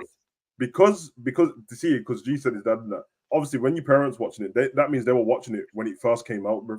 Yes. By the time you're old enough to know what it is, bro, you're just looking at them. So what? You can't see the strings on the puppets, no? Hold on. So why was G's dad watching Thunderbirds when G's young, bro? That's the question, bro. He's got the control of the TV. Man, sitting there. I'm coming back from football or something, and this brother could have been watching there, like, just or something, man, or a flipping Poirot or whatever. Man was like, "No, I'm gonna tap on." Nah, G was probably gaslighting his dad. Nah, it's a cold show. Bro, I promise you. I promise you. Yeah. Anytime that my dad used to put this on, I used to sit there and think same thing that Savage said. Like, but there's strings, like bro, you can see the strings. You can see the strings. You know when my man does the thing, bro, the countdown, there's like Thunderbirds I go, and then you watch the ships come out. I'm like, that's clearly a toy, blood. Like that's not a big ship, blood. That's such a cold program, bro, that you can see. Yeah, man, that's the thing. I get it. The reason why I get why your dad done it though, because now I'm older, bro. Like some of my favorite stuff when I watch them back, I'm like, oh, for fuck's sake, but like I can see what's going on here, bro. Like when I watch Keenan and Kel back in that, bro, now I can tell that it's a set, bro. Whereas when I was a kid, it looked like a real. Bro, I was watching the one when nah, you know when he gets his head stuck in the bar, bro, at the cinemas and that. I was watching it the other day. I was like, bro, this is a set, and I can see that you're trying to keep your head stuck in there, blood. Like you're not trying to pull it out. Just long, bro. Because you can't. I used to always think as well that why is everything downstairs, bro? Why have I never seen upstairs? Yeah. Why have I never seen him walk up the stairs? Man never get to see the upstairs. They go like they're going upstairs and then flick to a different screen, and you're like, nah, bro. Where's the stairs, man? Let me see man walk up the stairs. Oh, yeah, I swear, man. Working on some like sets with camera work and that, bro. You see when you see the trickery behind the scenes, like raw. These things are not. You know when he's standards here. These are crazy. Here. I know it's random factor. You know the laundrette, blood. See the washing machines and that. Yeah. Obviously, they just look like regular washing machines. Then you know there's somebody behind the thing spinning it. Yeah, that is joke. Yeah, but like behind the. You could just get a normal washing machine. Bro, the end joke, man. Bro, behind one of the washing machines, there's a door and it leads you to the pub, bro. And the thing is, meanwhile, we're watching it and the Queen Vic's across the road, bro. But behind the scenes, it's behind the washing machine, blood. It's a joke. I don't know if you've seen it, but I saw someone break into the set and that, and they were like, "What is this?" Yeah, I'm at the at the Vic. They went into the Vic, bruv. The Vic was half, like it was cut in half, bruv. I'm looking around, I'm like, hold on, why am I seeing outside for? I swear that's where I'm like, bro, you know what, this is mad. I can't stand it, bro. TV trickery, bro. When you start finding out shit, bro, like, you know, obviously when people go to New York, they start going to all the seniors. Like, let's go to the Friends yard and that. Then you get there, you're like, bro, hold on, Friends wasn't filmed here. Like, no, just the exterior, bro. The interior's in LA. Well, that's disappointing. No, you're right. Well, that's a bit disappointing. I was actually talking about that with my girl, innit? Because we were rewatching Harry Potter and that, and we were like, right, you know what? This is actually a solid like set of movies, innit? Like in terms of like replicating what the book kind of. And then you deep it, I'm like, you know what? Yeah, I feel sorry for Daniel Radcliffe and that, because at the time when it's popping at their age, they would know all the trickery in that. They're never gonna be able to watch and experience what I experienced. They're there thinking, bruv, Hagrid's a flipping, bruv, that's just a flipping superimposed mechanical brother, bruv. And they just superimpose his face on the thing. He don't even exist. My man's a little small, like 5'5" brother, bruv. That's like don't even exist. Because you know in Avengers and that, obviously Mark Ruffalo's Hulk in it, but on the set he's walking around and he's got like a broomstick stuck into his back, and then the Hulk's head on top of it, bruv, and the rest of his body don't exist. Same with Thanos, bruv. So I'm just like, this is. I feel like you are spoiling quite a lot of TV movies for me, guys. You thought it's real. Can I end it on a good? Can I end it on a good note? Yeah, please. Darwin Núñez has been nominated for Goal of the Month for September.